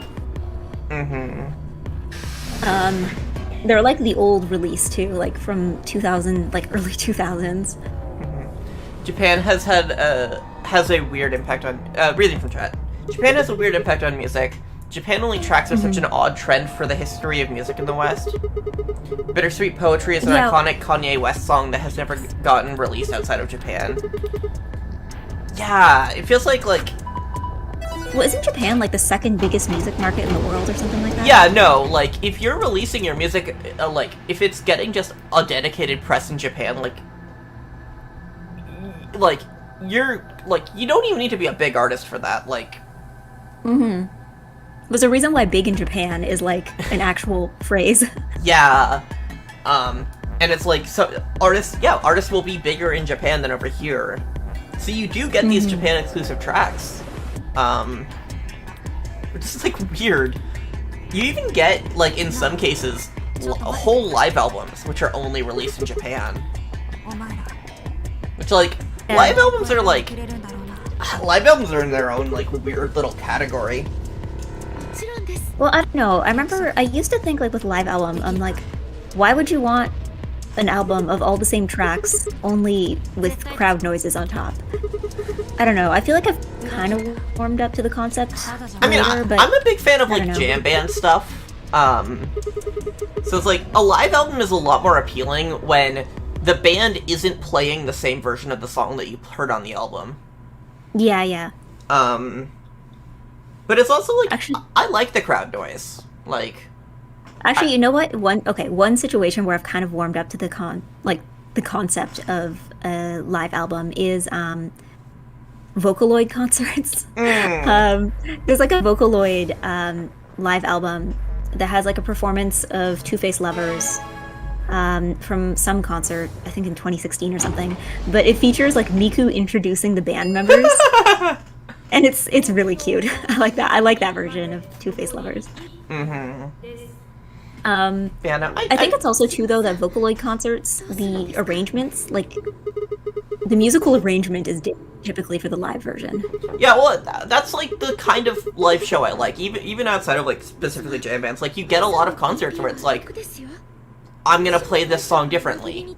You know, maybe I tune my guitar slightly differently. Maybe, you know, we add a little instrumental here. Like, I like that stuff. I live for that stuff. Yeah. And there's the crowd noise. I don't know, yeah. The only officially released... yeah? There's a version, there's like a live version too of Odds and Ends that takes like 2 minutes to end just because the instrumental part at the end, they do this like instrumental solo and it takes a song, like it sounds like it's gonna end and it goes on for like 2 more minutes. The song takes like 2 minutes to end. There's a Sufjan Stevens live album where, like, the outro to a song is its own track on the album, and that track is one of the longest tracks on the album. It's like 10 minutes long. The live versions of Popsicle are amazing, yeah. That same Sufjan Stevens live album also has him performing Hotline Bling. For some reason. Are you familiar with Sufjan Stevens? I've never listened to him, but I'm familiar with who he is. Yeah, it's like you only really need to be like, you know, indie folk guy doing a cover of Drake. Hotline Bling is Drake, right? Yeah, it's Drake. Okay. Pop music is actually something I'm like, I can be very spotty on. Yeah, I don't know. I think for me it's like, I feel like for a few years it just kind of died. Because I definitely remember there's like kind of a gap between like, because I remember like when I was like a teenager, I'm like, yeah, I know what the popular songs are nowadays. Oh, I never And then there's like knew. this gap of like 2016 to like, well, not even 2016, I think more like 2018 and 2019, where I'm just like, I have no idea what's even popular, and if I try to listen to what is popular, I do not understand it. But I think I'm starting to get things again. Yeah, I just don't listen to a lot of pop music. Like, I'll like it sometimes. But you definitely, like, words. I listen to a lot of, like, indie stuff, a lot of stuff that's, like, very, uncommercial. Noisy, distorted, lots of reverb, like... So it's like, going from that, like, I mean, I'm also, like, a huge fan of, like, Owl City, so it's like, it's not like my taste is, like, totally, uncommercial. But Owl City is, like, very different from, like, modern pop music. Yeah. I think my When's taste Adam gonna put out a is new album? very boring, actually. The very best thing about the digital age is that it's very, very easy to be a music fan and never encounter most pop hits. Yeah, no, like, the death of radio means that, like, you don't listen to music unless you want to listen to it. I do think there is, like, you know, some good and some bad to it, 'cause it's, like, it did sort of, like, was a good way to unify, like, music culture, to be, like, everyone is listening to this song. Okay, so while we were talking about this, what happened? Oh, Betrayed. Luna? No, Fi. Oh, okay. Oh, so... That's okay, you can betray Fi. We get to leave! I didn't even realize that we were at 6, and we... Others, I suppose. Get fucked, Fi. Yeah, the only music which people tend to get forcibly exposed to is music which plays in shops, which is basically all 80s hits all the time. It depends where you shop, I think. Where I work, we technically play pop hits, except that we, for whatever reason, can't seem to get actual pop hits, so we have, like, kind of off-brand cover versions of pop hits. I don't know why they opted to go for that, but this is what's in our store. Can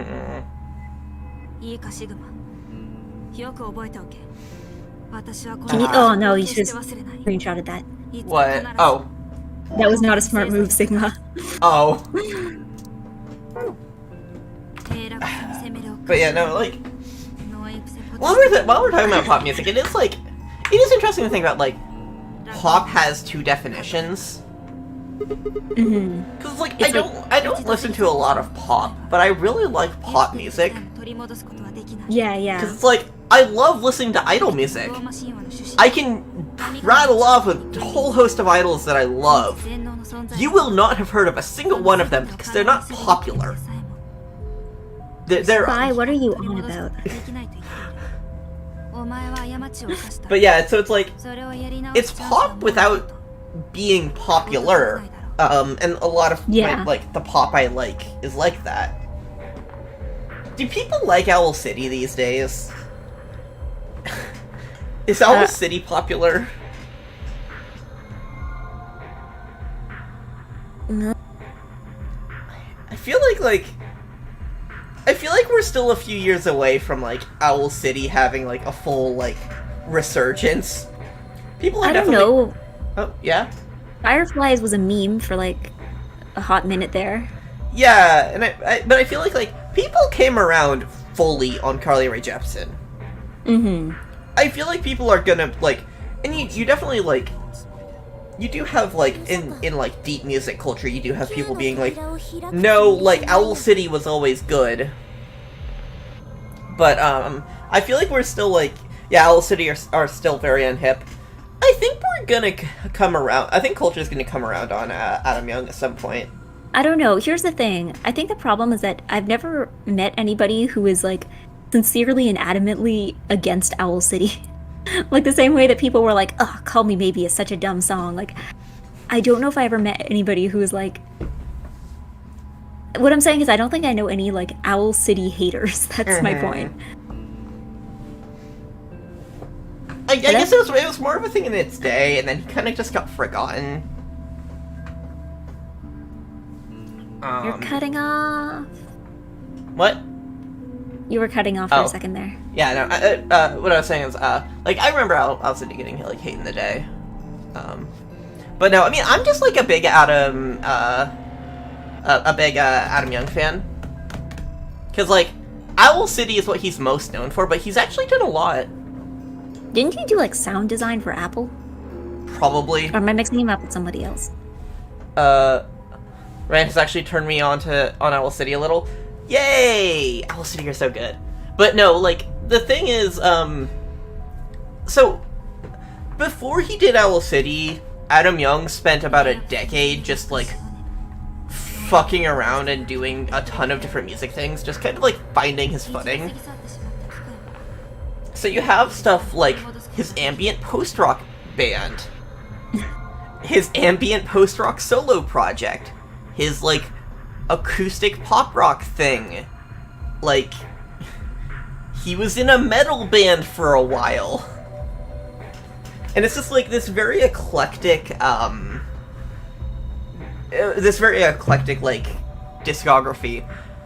Under his own name, Adam Young released this, like, series of albums that are all, like, ambient, like, full-on ambient music.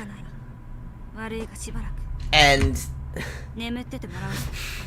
I don't know, he's definitely a very interesting artist, and, like, you don't see a lot of people talking about him. I don't know. I think the last time I thought about Owl City was, I think he did a collaboration with, a Japanese group called Sekai no Owari, who are popular in Japan. Which is funny that he did that, because a lot of English speakers' first impression of Sekai no Owari is that the lead vocalist sounds like Owl City. Mm-hmm. Like, and he kind of does. You know, I've been an Owl City fan since Ocean Eyes came out. Okay, so what just happened while we were busy talking about Owl City? Sigma was an asshole and got what was coming to him. So we got a bad what end. else is new? I think Owl City hate comes from being the whole more mainstream version of an underground music thing, like Coldplay getting hate for being pop or Radiohead. Yeah, no, I definitely see people who are like, Owl City are the Postal Service, but they suck. That kind of discounts the fact that the Postal Service are a worse Owl City, but, like, ignoring that, like, yeah, I do see that from time to time. Just because somebody did something first doesn't mean they did it better. Yeah. I've, like, considered doing a full, like, series of streams about Adam Young's music. Where it's like, for every week for a month, I do a new Owl City, stream. Where it's like, 1 week it's like, I do a new Adam Young stream where it's like, here are Owl City songs that everyone knows. And the next week is like, here are other Adam Young projects that are, like, popular but people might not know. It's the iceberg. And then the next week it's like, okay, here are stuff from Adam Young's MySpace days. It's the iceberg. You just gotta start at the tip and then just go deeper. And by the end, the iceberg is as deep as I am. It's like, this is an eternal, unmeltable iceberg. Like, the depths of Adam Young's, like, pre-Owl City music are, like... What would happen is that he would have an idea for a music project, he would record a couple songs for it, he would, like, he would make a new MySpace page for it, and then he would just leave it. So you have, like, dozens of these individual projects that are, like, everything from, like, metal to, like, acoustic stuff to, like, electronic stuff to, like, post-rock. A lot of post-rock. Adam Young is a big, like, ambient fan. It's kind of funny that, like, the Fireflies guy, his main influences are, like, post-rock, like, Boards of Canada, ambient music, and then it's, like, looking at what he actually is popular for. This is a subject I can keep talking about. Are you at all interested, or should we move on? I don't know. I think I'm mostly worried about missing what's happening in the background. Fair enough. No, I came up with the thing the other day because I'm realizing when I play games, I tend to ramble a lot. So I'm like, I want to stay on topic. So I have like a points redeem in my chat that plays like, it costs exactly 1 channel point, so people aren't losing anything, and it thwacks me. It's basically just a sound alert that says thwack egg if I go off topic. So it's just like a thwack sound effect. Mm-hmm. So yeah, I mean, if you want people to use it here, we can, but I feel like we're going to be hearing it a lot if we do that. Mm-hmm. Wow! What the fuck, Fi? What the fuck, Fi? Absolute contrarian. I am completely vindicated in betraying you. You bitch! Even Dio didn't do this. Even Dio. Wow!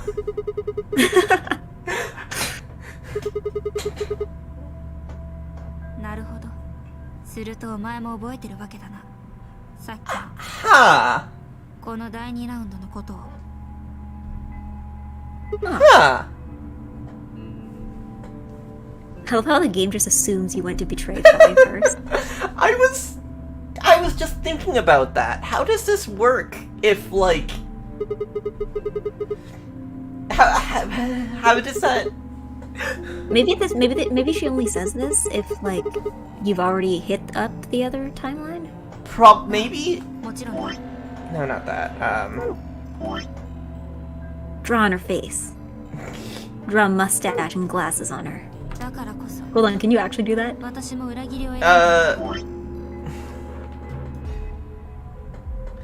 But also, like, okay, this is a really cool twist. Just having her be like, "You're gonna betray me," or like, "You're choosing ally now, so I'm gonna betray you." Because we both know that, like, yeah. It's like those things in Undertale where you do a thing and a character's like, well, you clearly just did that out of curiosity. So... Mm-hmm.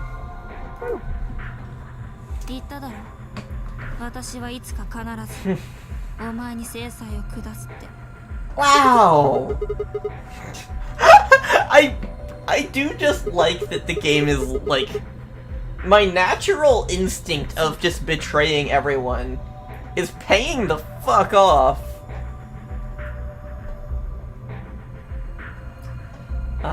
Also, we moved on from the subject, but Ennui, I do agree that Death Heaven are good. But yeah, this is okay. Okay. Like, alternate history. Mm-hmm. We're getting to, like... we're getting to, the end of the first game type stuff very early, which is exciting to me. Mm-hmm.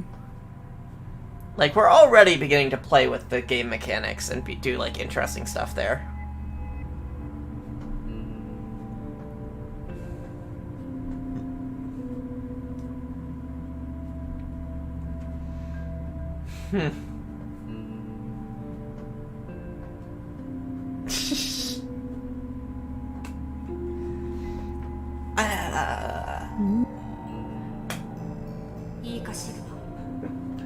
And, like, what would have happened the other way? If we had, if I had allied with her first, what would have happened? Well, I'm almost wondering, because, like, nothing good happens to her in the other timeline, right? So, like, would she just be like, hey, we were fine, what did you do that for? Well, no, because he has 9 in that yeah. timeline, so he can just leave. Mm-hmm. Oh yeah, that's true. It's not like he would have zero motivation. Mm-hmm.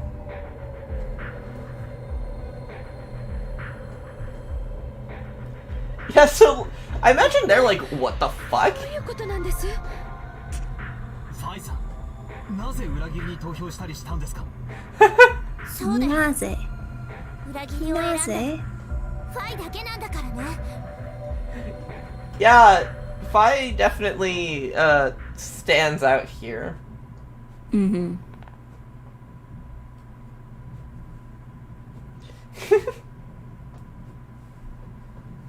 Having a think. Mm-hmm. Mm-hmm. とにかくこれで私の BP は目標値に達したことになる。悪い。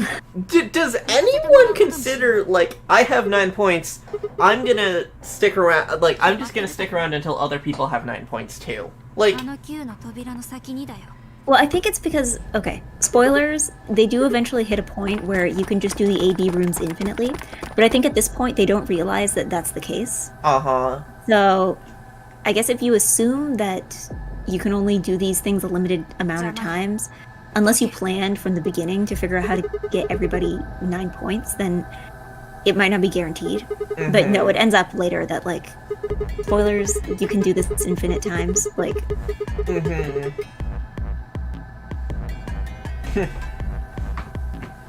Yeah, this is... 人は信じていたものに裏切られたと底なしの虚無感を覚える。 Wow! That was a hell of a line! That... Damn! Okay. That's really edgy, but I love it. Like... For me, I guess it was the part that cared. Man. Okay. I really like where this is going. いいからどけ。 And I mean, I guess, like, そうか。 this thread can only go on so long for now because we're gonna, like, drop out and go somewhere else. Yeah, yeah. Oh, hey! There was motion there! Yeah, animation even. Yeah! That looked so good.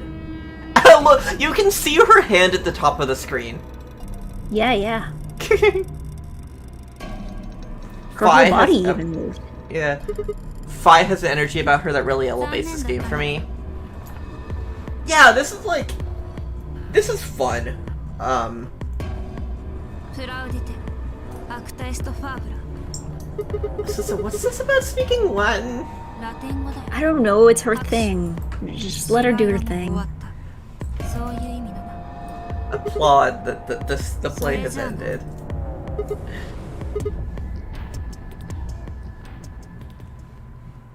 So that was a bad end. So the other thing was a bad ending that we had to get. I guess? Okay, so he also knows, right, so... Oh, this is thing. from the other one. Yeah.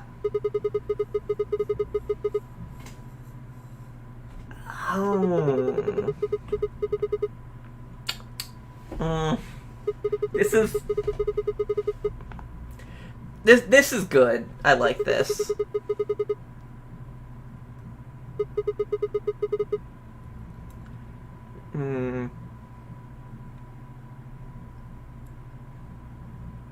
Watch her just be like, yes, actually.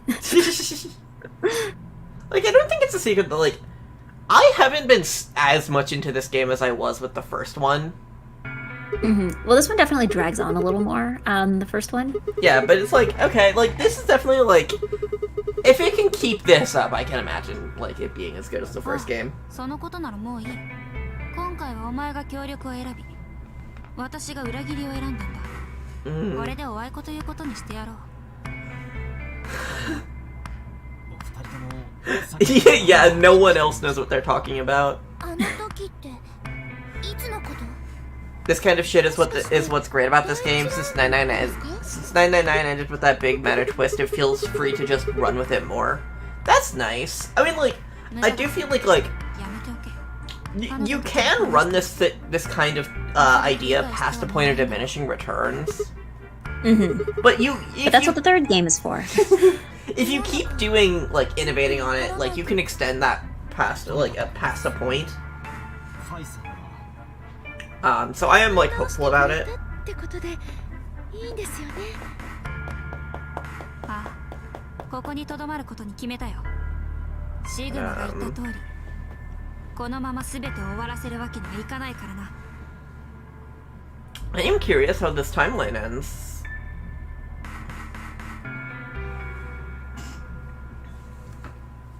Where are we at, like, in the flowchart? There's okay. a So either we're gonna be... Oh. Oh no! It's a big question mark. Uh-huh. Oh no. I mean, I assume, like, we might be going for an ending. Where it's like... Maybe? Where it's it like... says lock, though. Is it locked? It says lock number 8. But I think that, like, it might be that, like, the lock was on this one. Oh, right. So, like, we got that. Oh yeah, because it seems each character has their end, but then also their game over end. Yeah. ヒヤヒヤさせないでくださいよ、愛さん。Ah. So, will we get an end here, though, or is it going to extend? The eternal question. Mm-hmm. Ambidex game. Because it definitely doesn't feel like it can just end here.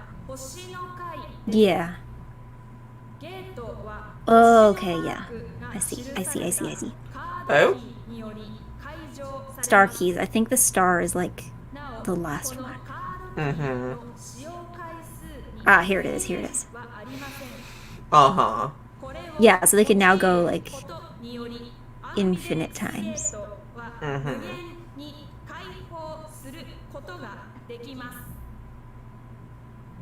Dekimasu.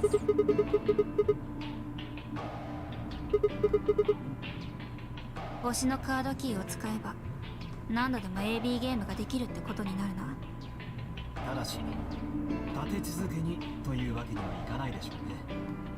ゲートが開放されてから投票が締め切られるまでには時間がありますから。これまでの2回によると45分間に設定されてるみたいですね。So... God... そういえば Where... I'm just curious, like, where is this going? ウサギが言ってたよね。 Yeah. And where it's going is right into some exposition.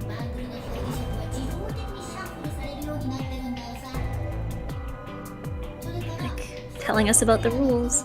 Yup.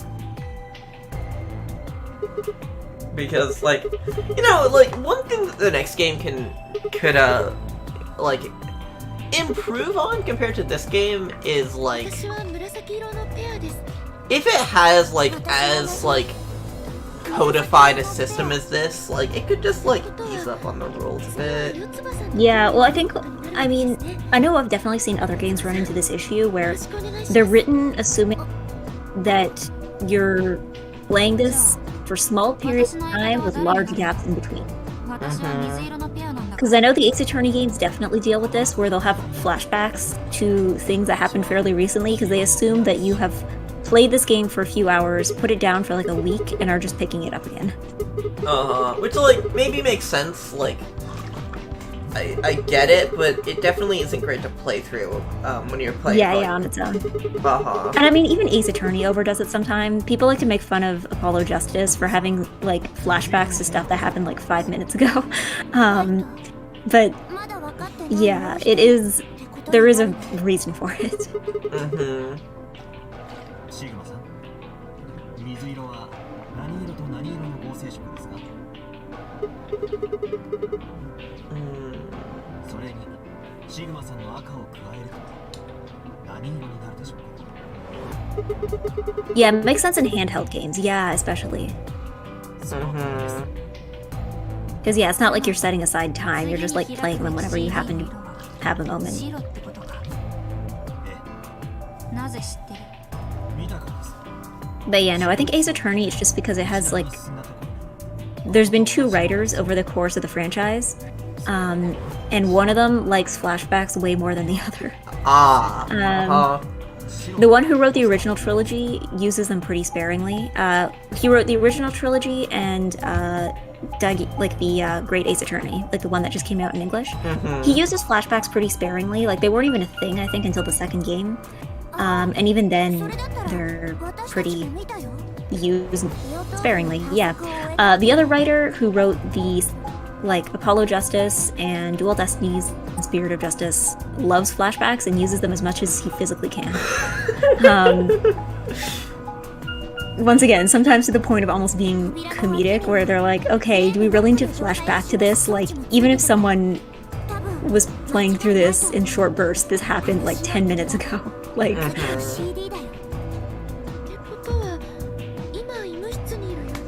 I just noticed something about my notebook that it has the first I don't know how many digits of pi written across the back. It's a notebook I got from my sister. She wrote her name in it. She personalized the back a bit, but never actually used it. she personalized it by just writing every digit in pi. Yeah, that and like a striped pattern thing in one of the corners. Personalization. I don't know, my sister is weird. Like, imagine me as like the weird person in the family, but like I'm not that out of place. Like, my sister is weird. If I ever see her again in person, I might like actually try to I might try to unburn that bridge. It'd be impressive if every digit pi can fit on the page. Well, maybe not like every digit, but like no, it's the first. I don't know how many. So 3, 4, 5, 6, 7, 8, 14, 15, 16, 17. Well, don't the digits of pi like loop after a while?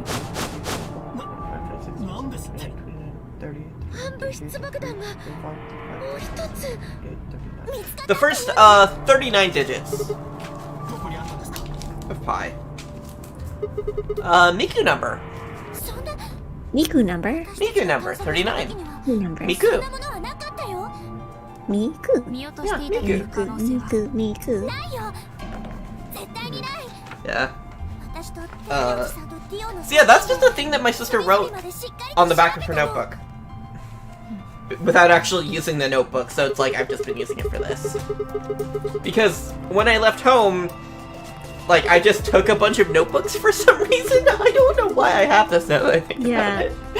Like, I don't know. I'm trying to think the last time I acquired a notebook on purpose. I think that was like a few years ago. Or wait, no, I got one as a gift recently. I think it fairly was, recently, for me, but it it's was like a really tiny one. I think it was in May. Cause like I've been meaning to use this notebook to draw, and I just never got around to it. And then I started using it for the 999 stuff, so I was like, I'm gonna go buy a different notebook. And then I started using that other notebook for writing song lyrics, and then I stopped that after like a week. One of these days I'll get better at drawing. But the thing, like, I prefer drawing with pen and paper, or pencil and paper, really. So it's like I should probably go buy another notebook to actually try drawing again. Yeah, I think I have a sketch pad somewhere, but I haven't used it for much. Like, I think I bought it to use for, like, making notes for, like, cosplay patterns. But then conventions stopped happening and I no longer cosplay. Yeah, like, drawing is fun, I just, like, wish I was, like, any good at it. Pi is irrational, there's seemingly no pattern. Ah, okay. Yeah, it's like... See, I know nothing about math, and I just assumed that after a certain point it would just loop. I mean, like, it's an infinite number, so take any length of section in it, and there will be another section later on that is identical to it. Because that's just, like, infinity, and, like, how infinity works is just that, like, everything will be repeated. somewhere in the universe is another planet where everything is exactly the same as we are now. And the two of us are having this exact same conversation. Because the infinite universe is just like that. Theoretically, of course, but like... So yeah, Pi probably loops at some point. But like, not forever. Yeah, infinite does not necessarily imply everything will repeat. Mm-hmm. I mean, I think it's more that something will repeat at some point. Yeah, it's like, you will get... Let me read this off. Like, you will get, like, 14159 will show up elsewhere in the series of numbers. Mm-hmm.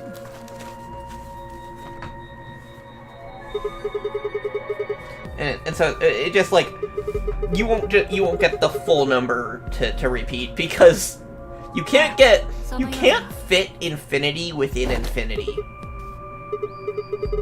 Infinity is too big of a number to fit in infinity. It was math day at work. All my students were working on math. I have not... I don't know. I think math was one of those subjects that I just kind of fell off of in high school, so... As I said, literally have dyslexia for numbers. Yeah, no, I think... Well, I think it was math and also science. Those were the two that I'm like, I'm gonna continue being good at English, but these two... Oh yeah, no, I'm just fell definitely off like of hard. liberal sciences, or whatever it's called. Social sciences, yeah. Yeah, so like I'm a writer. If I go back to college, it would be as an anthropologist probably. Yeah, I think, I don't know. Because I remember I was good at English. You know what, I feel like I can also pinpoint, I think I've mentioned this before, I can pinpoint the semester where I stopped being good at science. Mm-hmm. But, no, math is harder. It's hard, well, actually no, that's a lie. I can pinpoint the exact semester where I stopped being good at math as well. But I don't know. I feel like even if that semester, like even if I would have had a better teacher that semester, I still don't know if it would have made a difference. Mm-hmm. I don't know. For me, it was just like I just slowly started getting worse at math because like math is very iterative on itself. Also, I'm gonna stop this while we're talking because this seems like something important. But like math is something that's very iterative on itself. If you fall behind in one lesson, you're gonna be behind in the next lesson. Yeah. Because you don't know the concepts that build to it. And then when you start the next year, you're so far behind that you just can't go on. Yeah. Yeah, I know in high school at one point I took a class that was like, because you had what they call like academic math and then what they called like applied math. So I remember there was one year that I did badly in academic math. So the next year I took applied math and it was basically just the same thing, but again and slower. And I did really well at it. But by that point, there was no point in continuing math. What grade was it that was challenging? Grade 9 math was where I started having trouble with math. But again, I think that was mostly just because the teacher I had only knew how to explain things one way. So if you're like, hi, I don't understand this, can you help me? Then she would just explain it the same way again. And it's like, I didn't get it the first time, so I don't know why doing it the exact same way the second time would help. She was very much one of those teachers where you either understood her teaching or you didn't. And the class would be kind of half and half split between people who did understand and people who didn't. So, yeah. Just talking about like... Oh, sorry, continue. And then science, that was because that was a chaotic semester where I had 3 different teachers in 2 different classrooms. Because basically what happened is that my school had a lot of international students, right? And there was at one point, there was one semester where the summer before, people at the visa office went on strike, which meant that there was a bunch of international students who didn't get their visas processed in time, so they weren't able to come in the fall, which meant that class sizes got absolutely messed up, which meant that they had to reshift around a whole bunch of teachers. So I started semester with one teacher who was confusing and a hard marker, and people didn't particularly like him. Then we had this other lady for like 2 weeks who I liked, and she was good at her job. Mm-hmm. And then we switched to this other teacher who was clearly using the first teacher's slides because they had his grammar mistakes in it. Oof. And we got moved to a new classroom. And then that's how we finished the semester. So there was a whole unit that we just skipped because it just got lost in the transition. And after that, I just gave up on science. Yeah, but the thought of like this is a specific semester where things went wrong. Definitely, like I had a moment of like that in school, but it was like even more than a specific semester. There was a specific time, down to the minute, where my like time in school just fell apart.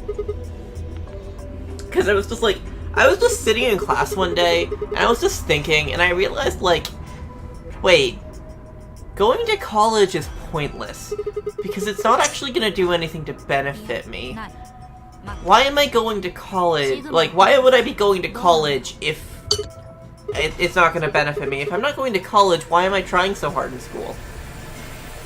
Why am I trying so hard in school?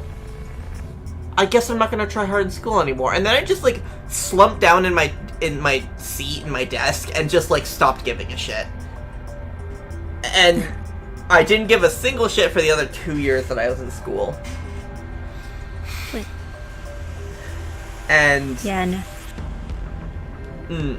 Yeah? Yeah, sorry, I was just looking at my chat. Somebody said, I struggled with English. It took me forever to write essays. It's still a problem today because it turns out you gotta write papers in science too. I mean, to be fair, I feel like the lack of writing classes in STEM courses is kind of a problem. Like, I've definitely had worked on projects with people before, like on group projects for class, where somebody will add something to the assignment and I'm like, can I go back and edit this? Because, like, it will be, it's like, it's not like they don't know what they're talking about, but it's like, it's completely unreadable. like this sentence makes no sense. Yeah. So there's been issues like that. I think the other thing too is just, I feel like the way that essay writing is taught feels weird, because I remember going, because it's like a mandatory essay writing course they have to do, that everybody in our program has to do at the beginning, like in your first year.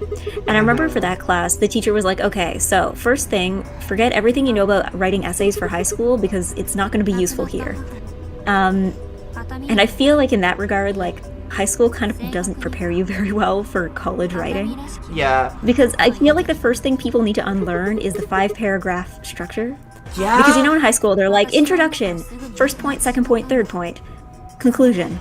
But sometimes you don't have 3 points. Sometimes you have 2 more specific points, or sometimes you have more points than that. Yeah, sometimes you have or 7 sometimes points.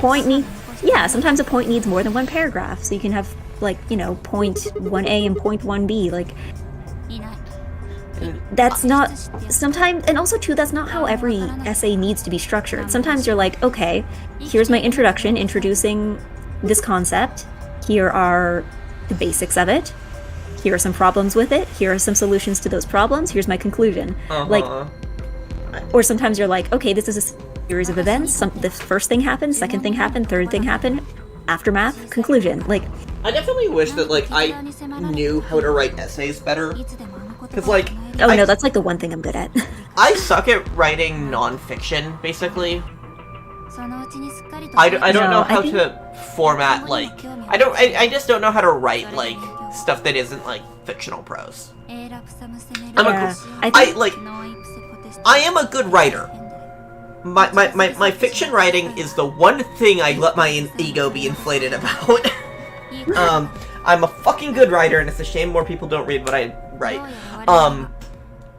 But, like, I go to, I have, like, a non-fiction essay idea, and I go to write it, and it's just like, I write it, and then I look back at it, and it's like, this is awful, what the fuck was I thinking?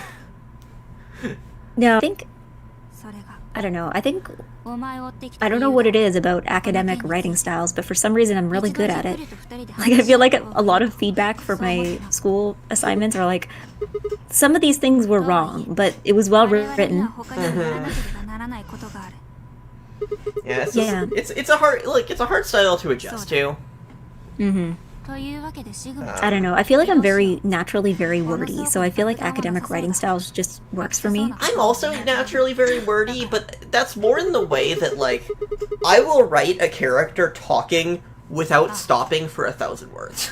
Like, they just open up their mouth and just monologue to another character in front of them, and then that character is like, yeah, I agree with what you're saying, and then just gives them a monologue the same length back. Yeah. Sorry, I'm looking at chat again. STEM teaching generally seems to suffer from a lack of basis in other fields of study. Yeah, I can see that.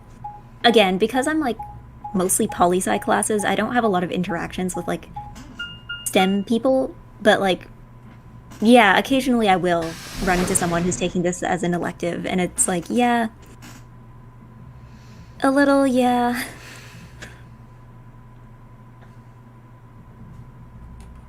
But yeah, no, high school is absolutely horrible for actually learning things moving forward. I don't know. The problem I think the thing is that I was good at high school, so it's hard. I can't really, like, figure out what it was that was useful and what wasn't. I think the problem is that, like, high school tends to try to teach you things as, like, this is the way things will be used going forward. Like, you will need to use this thing. This is how it is. Know this because you won't have other options. Yeah, and then you get to college, and it's like, there is nuance, actually. Yeah, no, you get to college, and it's like, oh, good, you know that. Let's use that as a building block. Like, let's go on from there. Because more often, it's like,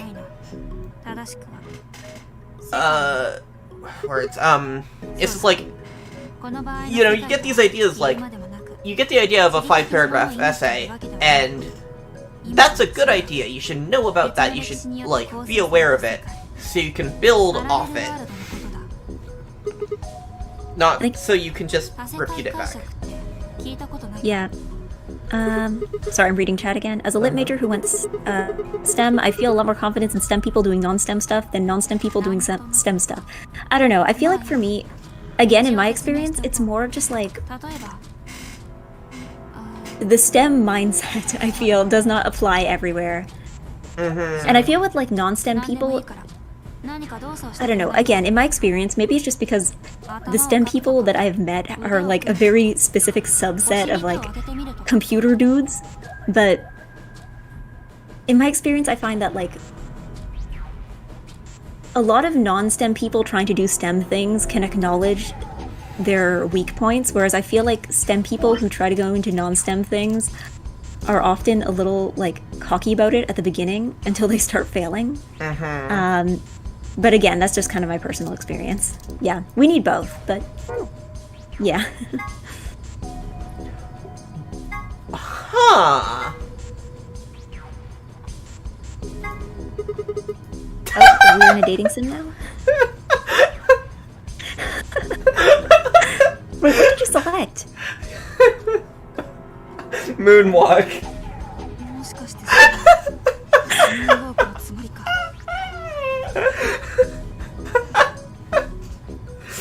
This fucking game.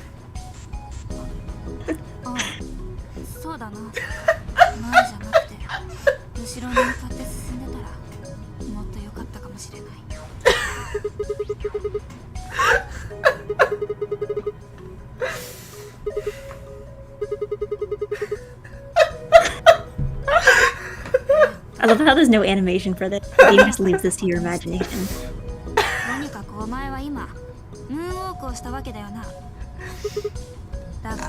That was...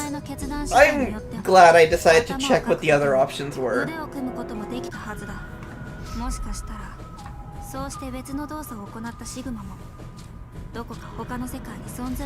they brought up Schrödinger's cat in this game yet? Has there been? Yes, there was early on, remember? Yeah, okay. Right, yeah, it's in the thumbnail. Yeah, like in... They're gonna bring it up again. Yeah, it was like in an early room. Oh, here we go again. Yeah, because, like... Yeah, like, this is a reasonable place to bring up Schrödinger's cat.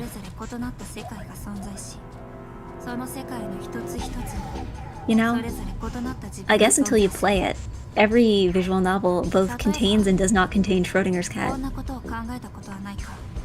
もしも Wow. A という高校ではなく B という高校に通っていたとしたらどうなっていただろうと。もしもあの時あのクラブに入らなかったとしたら、もしもあの Anyway. 時大好きなあの子に告白しなかったとした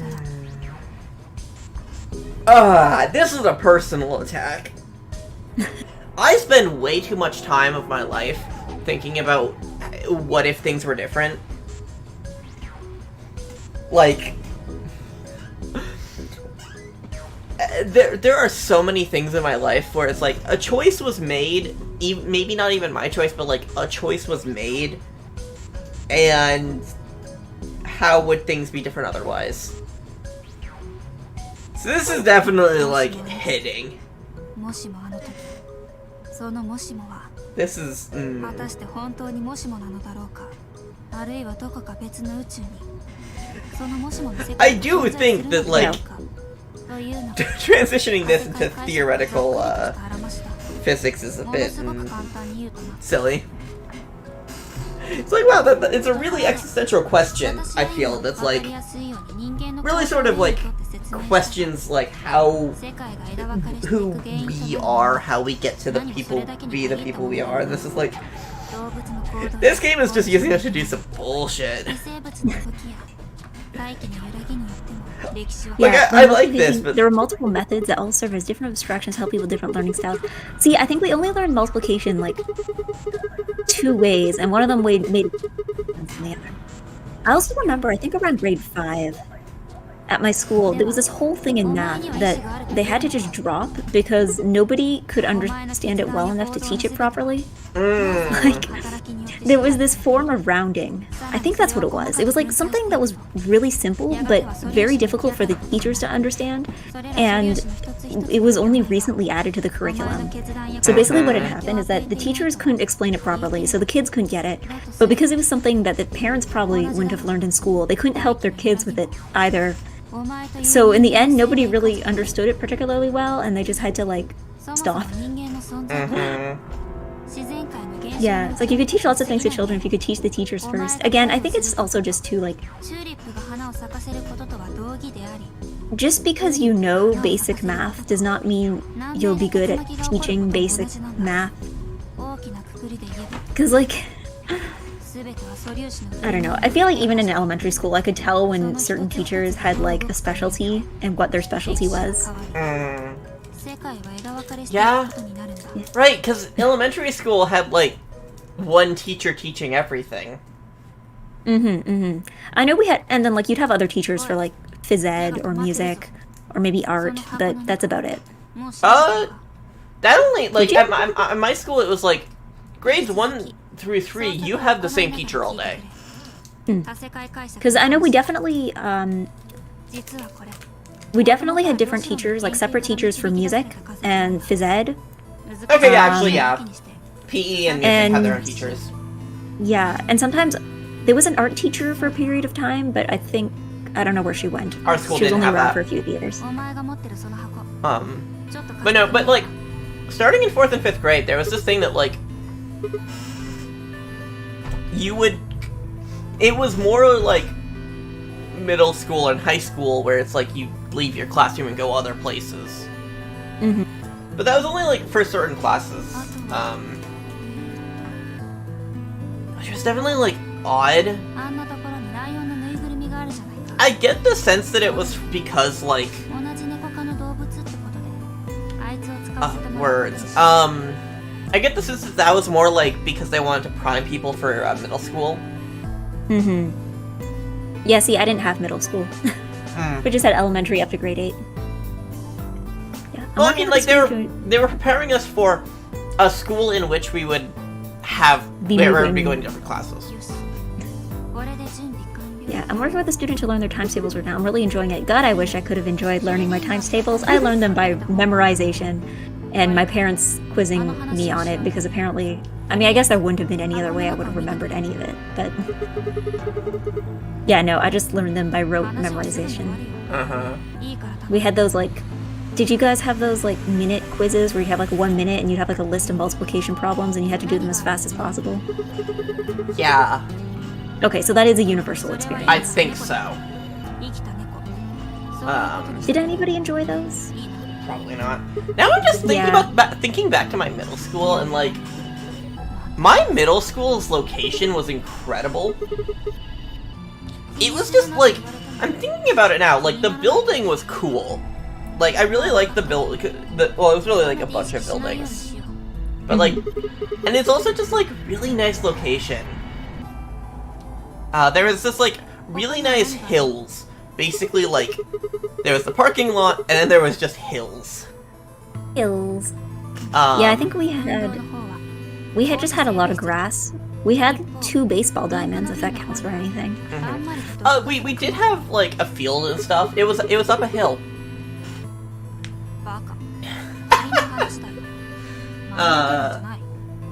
But yeah, it was like, and then there was this you know. Fun fact: there are mountains underwater. So it was like, I grew up near a mountain, and so it was just kind of like that was off in the distance. Hold on, screenshot this. Yeah. That is definitely making it into the thumbnail. But no, so it was just like, you could see this mountain, there are all these hills, and like there, up one of the hills, there was a park, and that had its own baseball diamond, besides the one that was like on our field. It was just like, God, that middle school had a great location. I would have loved to have like, there should be like a college there. Actually, given the area, like, everywhere in that area has hills, and the mountain is seen from like a ways, so there is a college in the area that basically has that location. I just think the particular building was also kind of cool. Definitely cooler than my high school. Worst 3rd grade memory. Students had to take a bus students who had to take a bus left class earlier than the others, so we just never learned some of the history stuff that the non-bus riders learned. What? RIP, I guess? That reminds me of a similar thing when I was in 8th grade. Because 8th grade is when I started taking the bus, because I was getting bullied a lot at my old school. I transferred to a new school. And that's also when I started being a part of the like special education programs, because I'm autistic. And the new school was like very far away from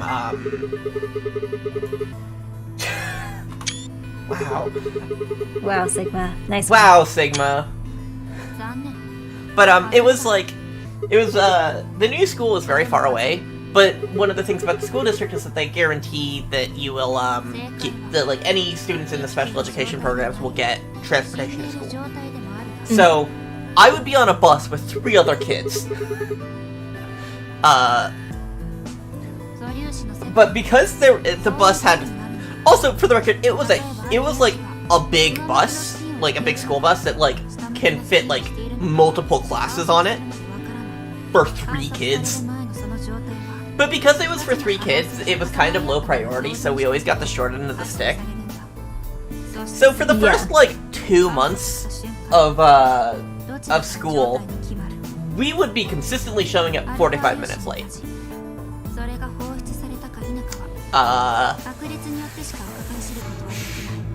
And so it's like, for that time, it was like, I would show up halfway through math.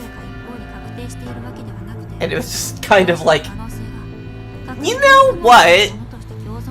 Is that when I fell behind on math? All the important stuff just got taught before you showed up. I mean, it doesn't even matter if it's the important stuff, I'm missing half the class. And it's like, after like a couple months, they finally got their shit together. And you know, we would still be late, constantly, consistently, in creative and new and interesting ways, but it was like, it was better.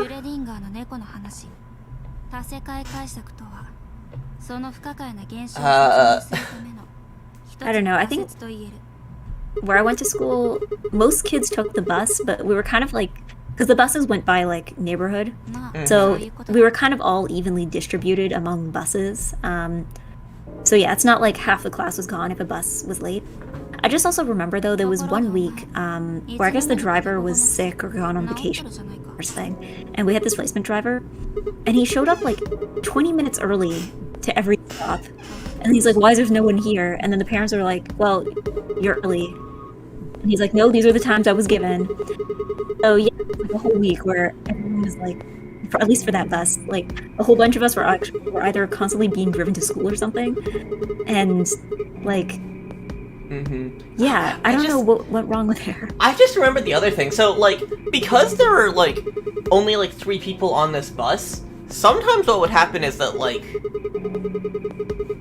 you know, reasonably, because there are only 3 people on this bus and they're already like an hour late,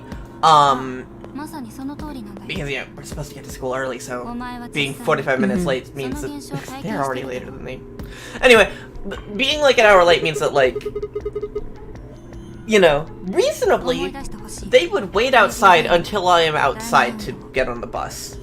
But what would happen is that sometimes it would just be like, the bus rolls in front of my house and then just leaves immediately.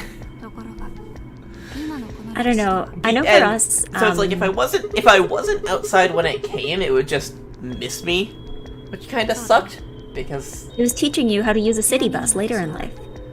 But if I miss a city bus, I can just wait. That's true. This was a bus that was just gonna be like, we're coming for you in particular, but we're not gonna wait for you because we're on a strict time schedule that's an hour late. Yeah. I think for us it's like, I don't know.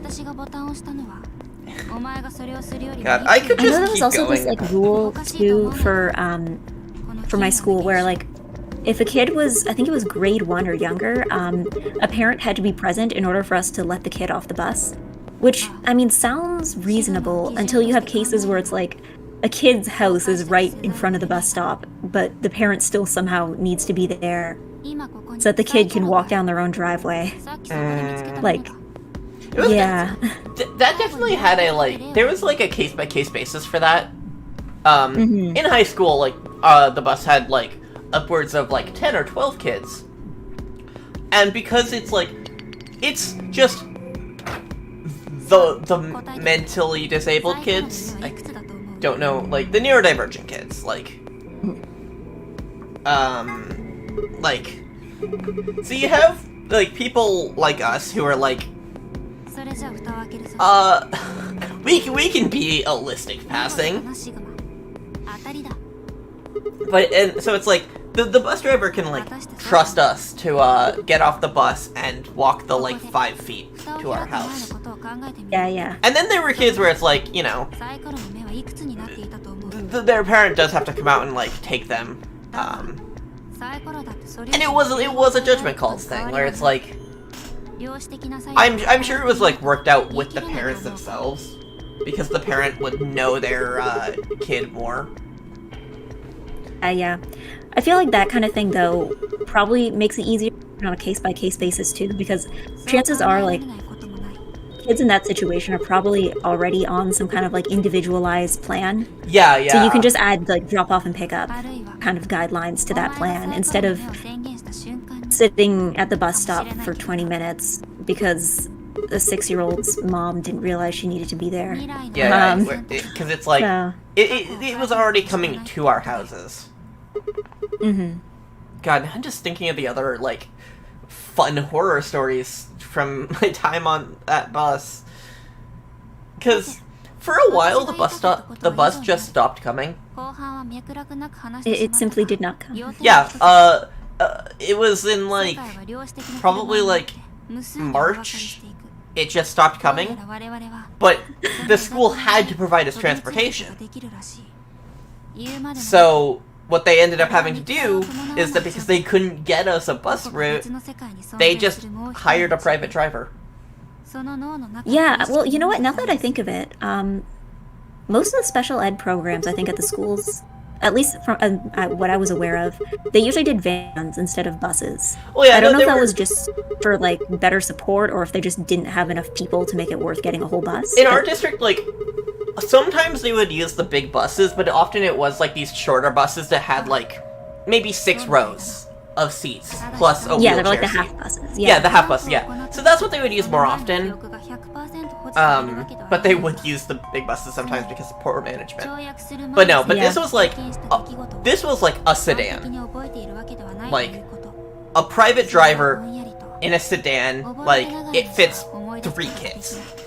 Yeah, those are the ones I think that I would see at my school. Like, they were like, yeah, like minivans. That No, could no, maybe not a hold, like, minivan. you know, 5 or When I 6 say sedan, I mean like there is the front row with 2 seats. There is the back row with like at most 3 seats.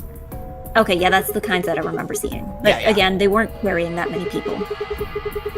But I think the other. Well, no, thing when I too say is- 3 seats, I mean like you can have like 3 people sitting there.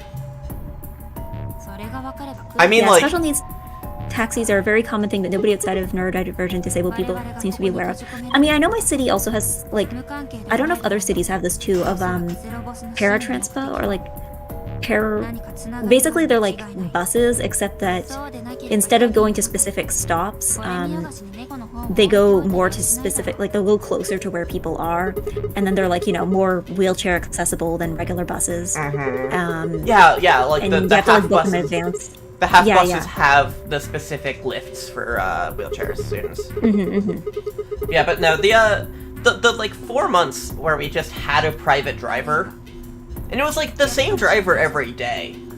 And it's like, so it was just like, like still remember what it's like to be in that car.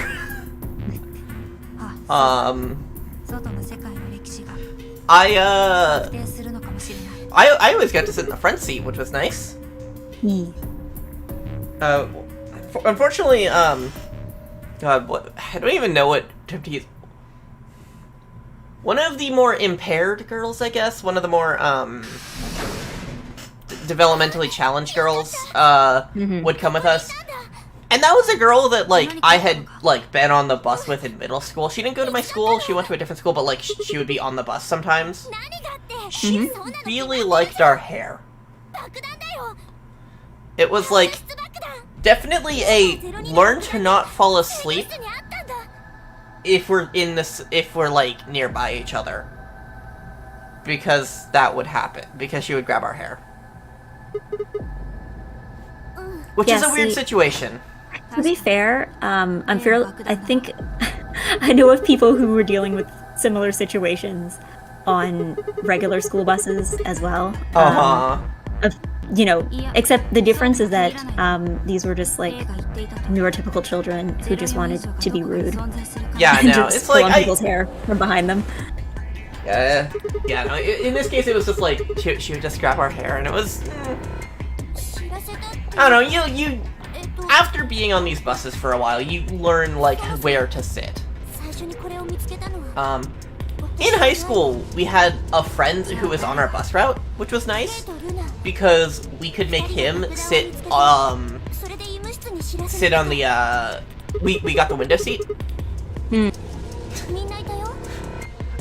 So like if anything was gonna happen, it was gonna happen to him first. God. Okay, where are we at? They found a bomb.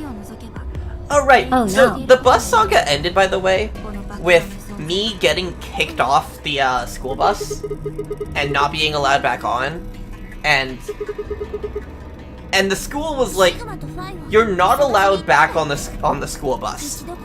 We are like, you cannot be on here anymore. We are not allowing you. But we have to give you free transportation to school. So here is like $100 worth of bus passes." Sorry. Sorry, I just had another weird case of weird. Okay, Yes. I just had another weird case of Twitch auto mod being weird. So, Omelette, the message you just sent. there were two parts that got flagged by Twitch's automod. There's two sets of words here. So the first set of word was pain in the arse. That makes sense. The automod would catch that. The Makes second sense, one Owen. was big. A pain in the arse, like, having not come up before makes sense. Yeah, no, but no, the word big. It flagged the word big. B-I-G?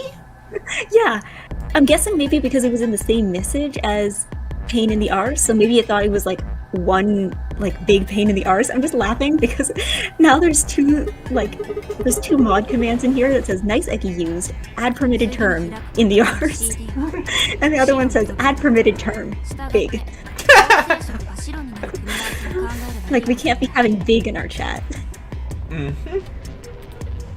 The worst insult of all. Big. Big.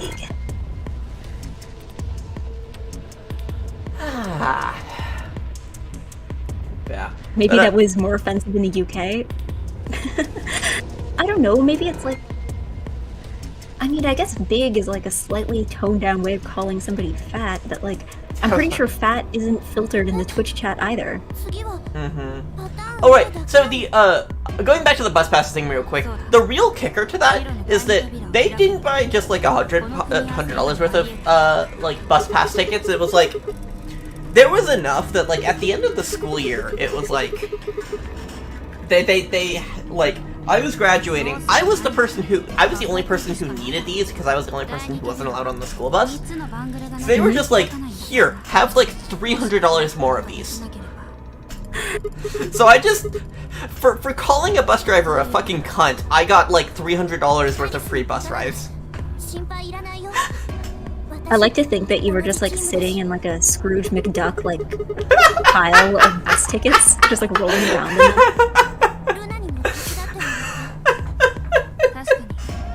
Tragic. We can say tiggle bitties, but not big ol' titties. The thing is, no, Twitch didn't flag big ol' titties. What? I mean, I guess like most of the time, if someone is saying like big titties, they're not doing it in a derogatory manner. Well, I think also it's funny because Twitch automod, you can turn on individual settings for individual kind of language. So you're like, you can be like, okay, I want to filter like racial slurs specifically, or like misogynistic terms specifically, which is very funny because you could be like, okay, we need to turn down the racism, we need to turn down the ableism, but you know, the misogyny that can stay. Like, it's funny, yeah. You can get hyper specific like that, but yeah, I don't know what half of these terms fall into. Like, I guess that would count as like. I mean, I imagine there's also stuff that's just like general auto mod. Yeah, like you can call. I think there's also like, there's 1 meter for like general swearing, which I guess just catches stuff like, you know, typical. Yeah, like fuck. Yes.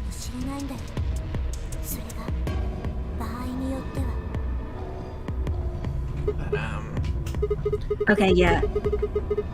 Yeah, plus man, yeah, I'm gonna allow it just to show your example, but yeah, it caught that one. What did it catch? It seems to be catching a lot of spaz. Ah. Which I guess is understandable. Apparently in Yeah, the UK it's that's more a offensive. that's the thing in the UK. Okay, what? Oh.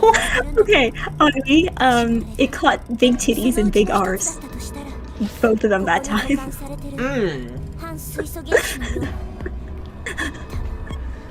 I guess I would have expected like big titties will never be used in a derogatory manner.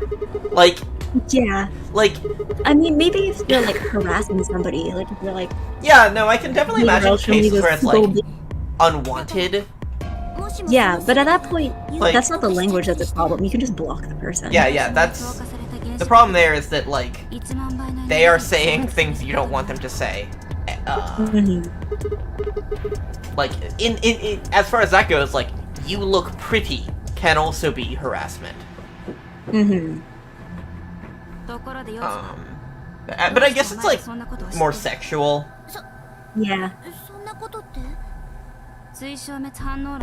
Yeah, I think also too, yeah, regional insults,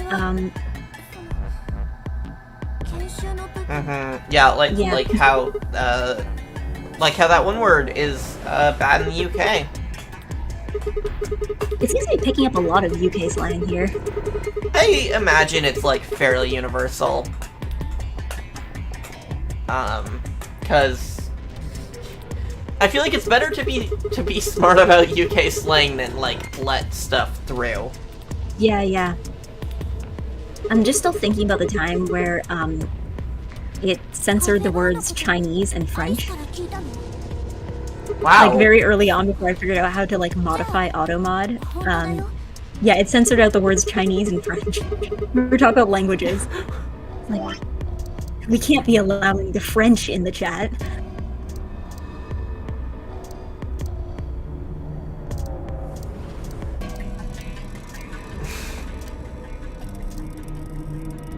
Yeah.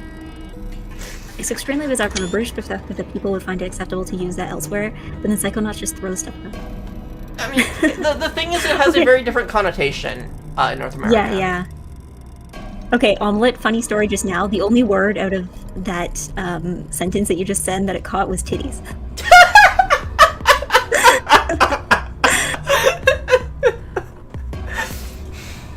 Also, I love this fucking Clover sprite. I don't know. The expression is weird. Where is she looking? Yeah, but it's just like this sprite in conjunction with the message.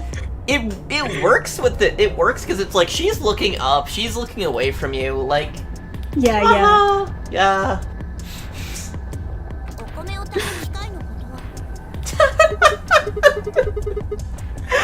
Are you fucking with me?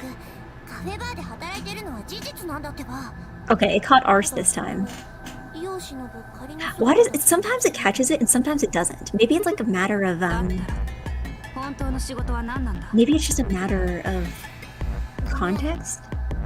If Automod is smart enough to pick up context, that would be kind of interesting. Yeah. I don't know, but it's not. The thing is, it picks up on context, but it's not good at it. Yeah, Like, that's what I would expect.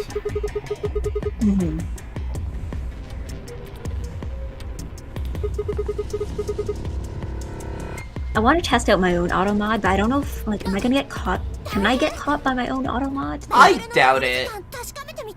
Hold on, let me try something. CD の第一扉が開くまでの時間のこと。ほら、早く。 Okay, it looks like my own automod cannot control me. Oh, you know what? I think it's because I'm a moderator in my own chat. Yeah. Yeah. What's that? Did you just hit your mic? No, I hit the plate. Okay, that makes sense. I if I think hit at my the mic, it same wouldn't time pop up. Discord glitched because there was just a really weird Oh. sound. Oh, okay, yeah, no, I just hit my plate. Big French. It's like, can we break automod if we just put together like a big enough selection of Just letter- the of, like, worst, random swear words? just like a weird combination of swear words and Yeah, it's just also like, swear- nationalities. Yeah, swear like you're like an 11-year-old who just watched like a PG-13 movie for the first time. Swear like you just discovered vulgarity. Mm.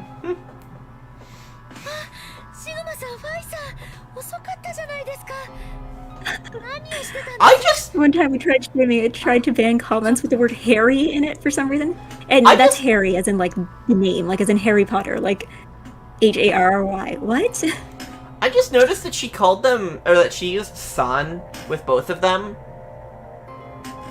Which, Does like, anybody else use? I don't think anyone else has used honorifics. Interesting. This is why you should play with JP Audio for these interesting details. The one time we tried streaming it, that was the exact context. Like it banned the word Harry and Harry Potter, but just the first half of the name. I mean, okay, that's totally reasonable. I mean, yeah, but why the first half? Why just the first word? 無論あのまま放置しておくわけ Are there 9 bombs? 何か対策を講じなければ No, だったら手っ取り早い方法がある。 I think there. I forgot. I think there's like 3 or something. ま Mm-hmm. ずは There's no way アリ there's スが言っていた 9. ことを思い出してくれ。Like, who would have had time to set that up? Zero?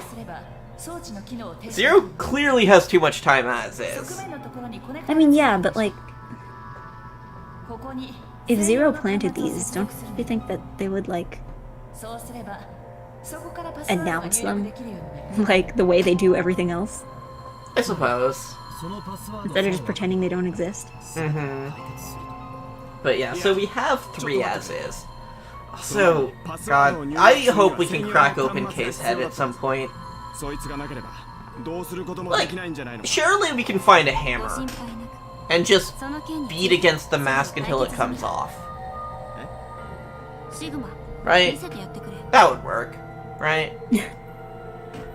I mean, I feel that feels risky. I mean, sure, maybe he dies, but that's fine. That's an acceptable loss. The sacrifice we're willing to make. Mm-hmm. Ah. 装置のプラグは見事にはまったんだ。爆弾のコネクタに。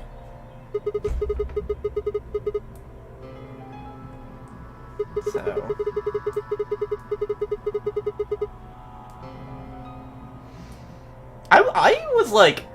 I was almost expecting that we would do another escape room. Also, I have no idea how much longer this is going to go. Yeah, where are we? This is a very long lock. We have definitely, like, unlocked this ending. Also, huh. Yeah, right. We're on the edge of... Well, not on the edge, but, like, we're approaching the edge of 3 hours. Yeah, so it's like, you know, we have sort of accepted that we will go past 3 hours. Although I'm... From internally, I am getting a request to not. But that might not... We might have to go over 3 hours. But I'm hoping this section ends soon. Yeah.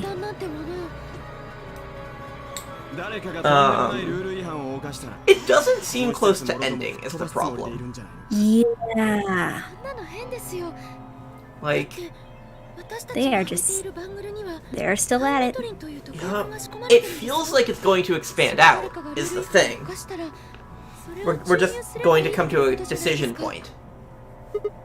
Actually, I think, like, within that, there can be a break coming Why are up. they doing...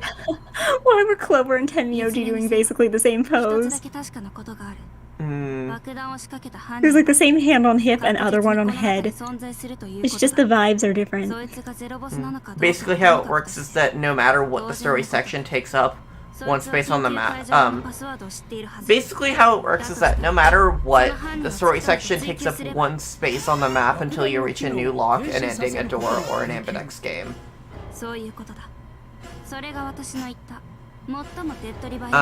Yeah, so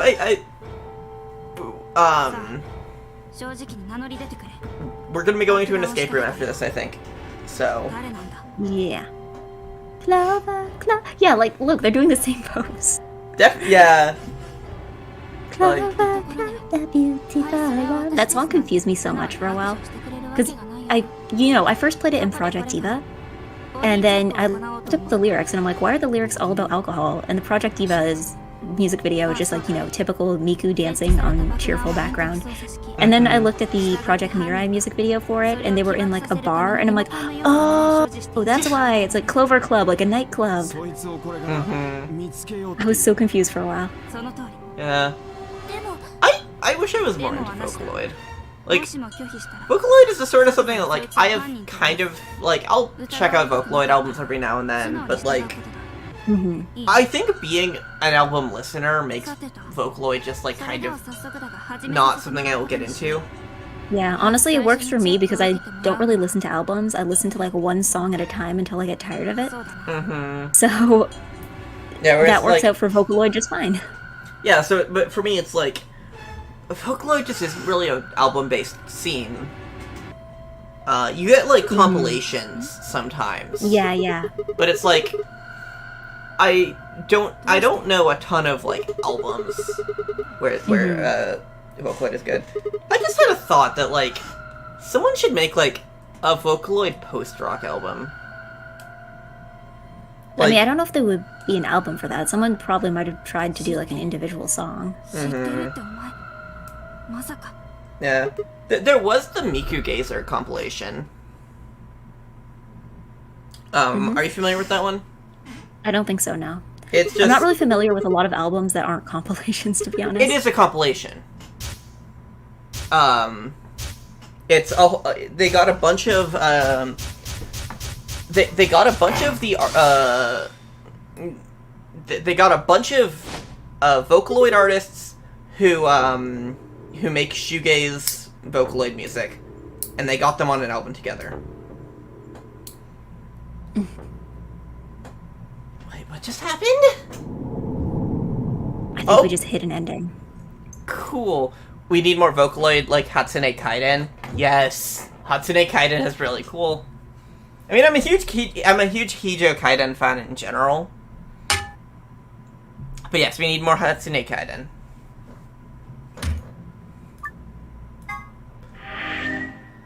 Okay. All that, and we didn't even get an ending. Yeah. That's a new thing. Yeah. That's a new, that's new. Yeah, we got through one of the locks, but then we just immediately hit another one. Yeah, so... But we did a lot this time. Mm-hmm. Not sure where we're gonna go next time. We still got several paths to hit up. Yeah, we might, like, do this one. Mm-hmm. I imagine this one doesn't expand out, considering it's already kind of long. Yeah. But yeah. Mm-hmm. Okay. That's the stream. Yeah, let me give a moment, because, I, a user of twitch.tv, twitch.television, can move everybody to somewhere else. Let me see if I have anywhere to move people. Yes, people are online today. Yeah, so, you can mute me on your stream, because I'm going to be doing my goodbye. Yeah. No, I'm signing off from my stream. Bye. Good night. This was fun. Goodbye. Shrug.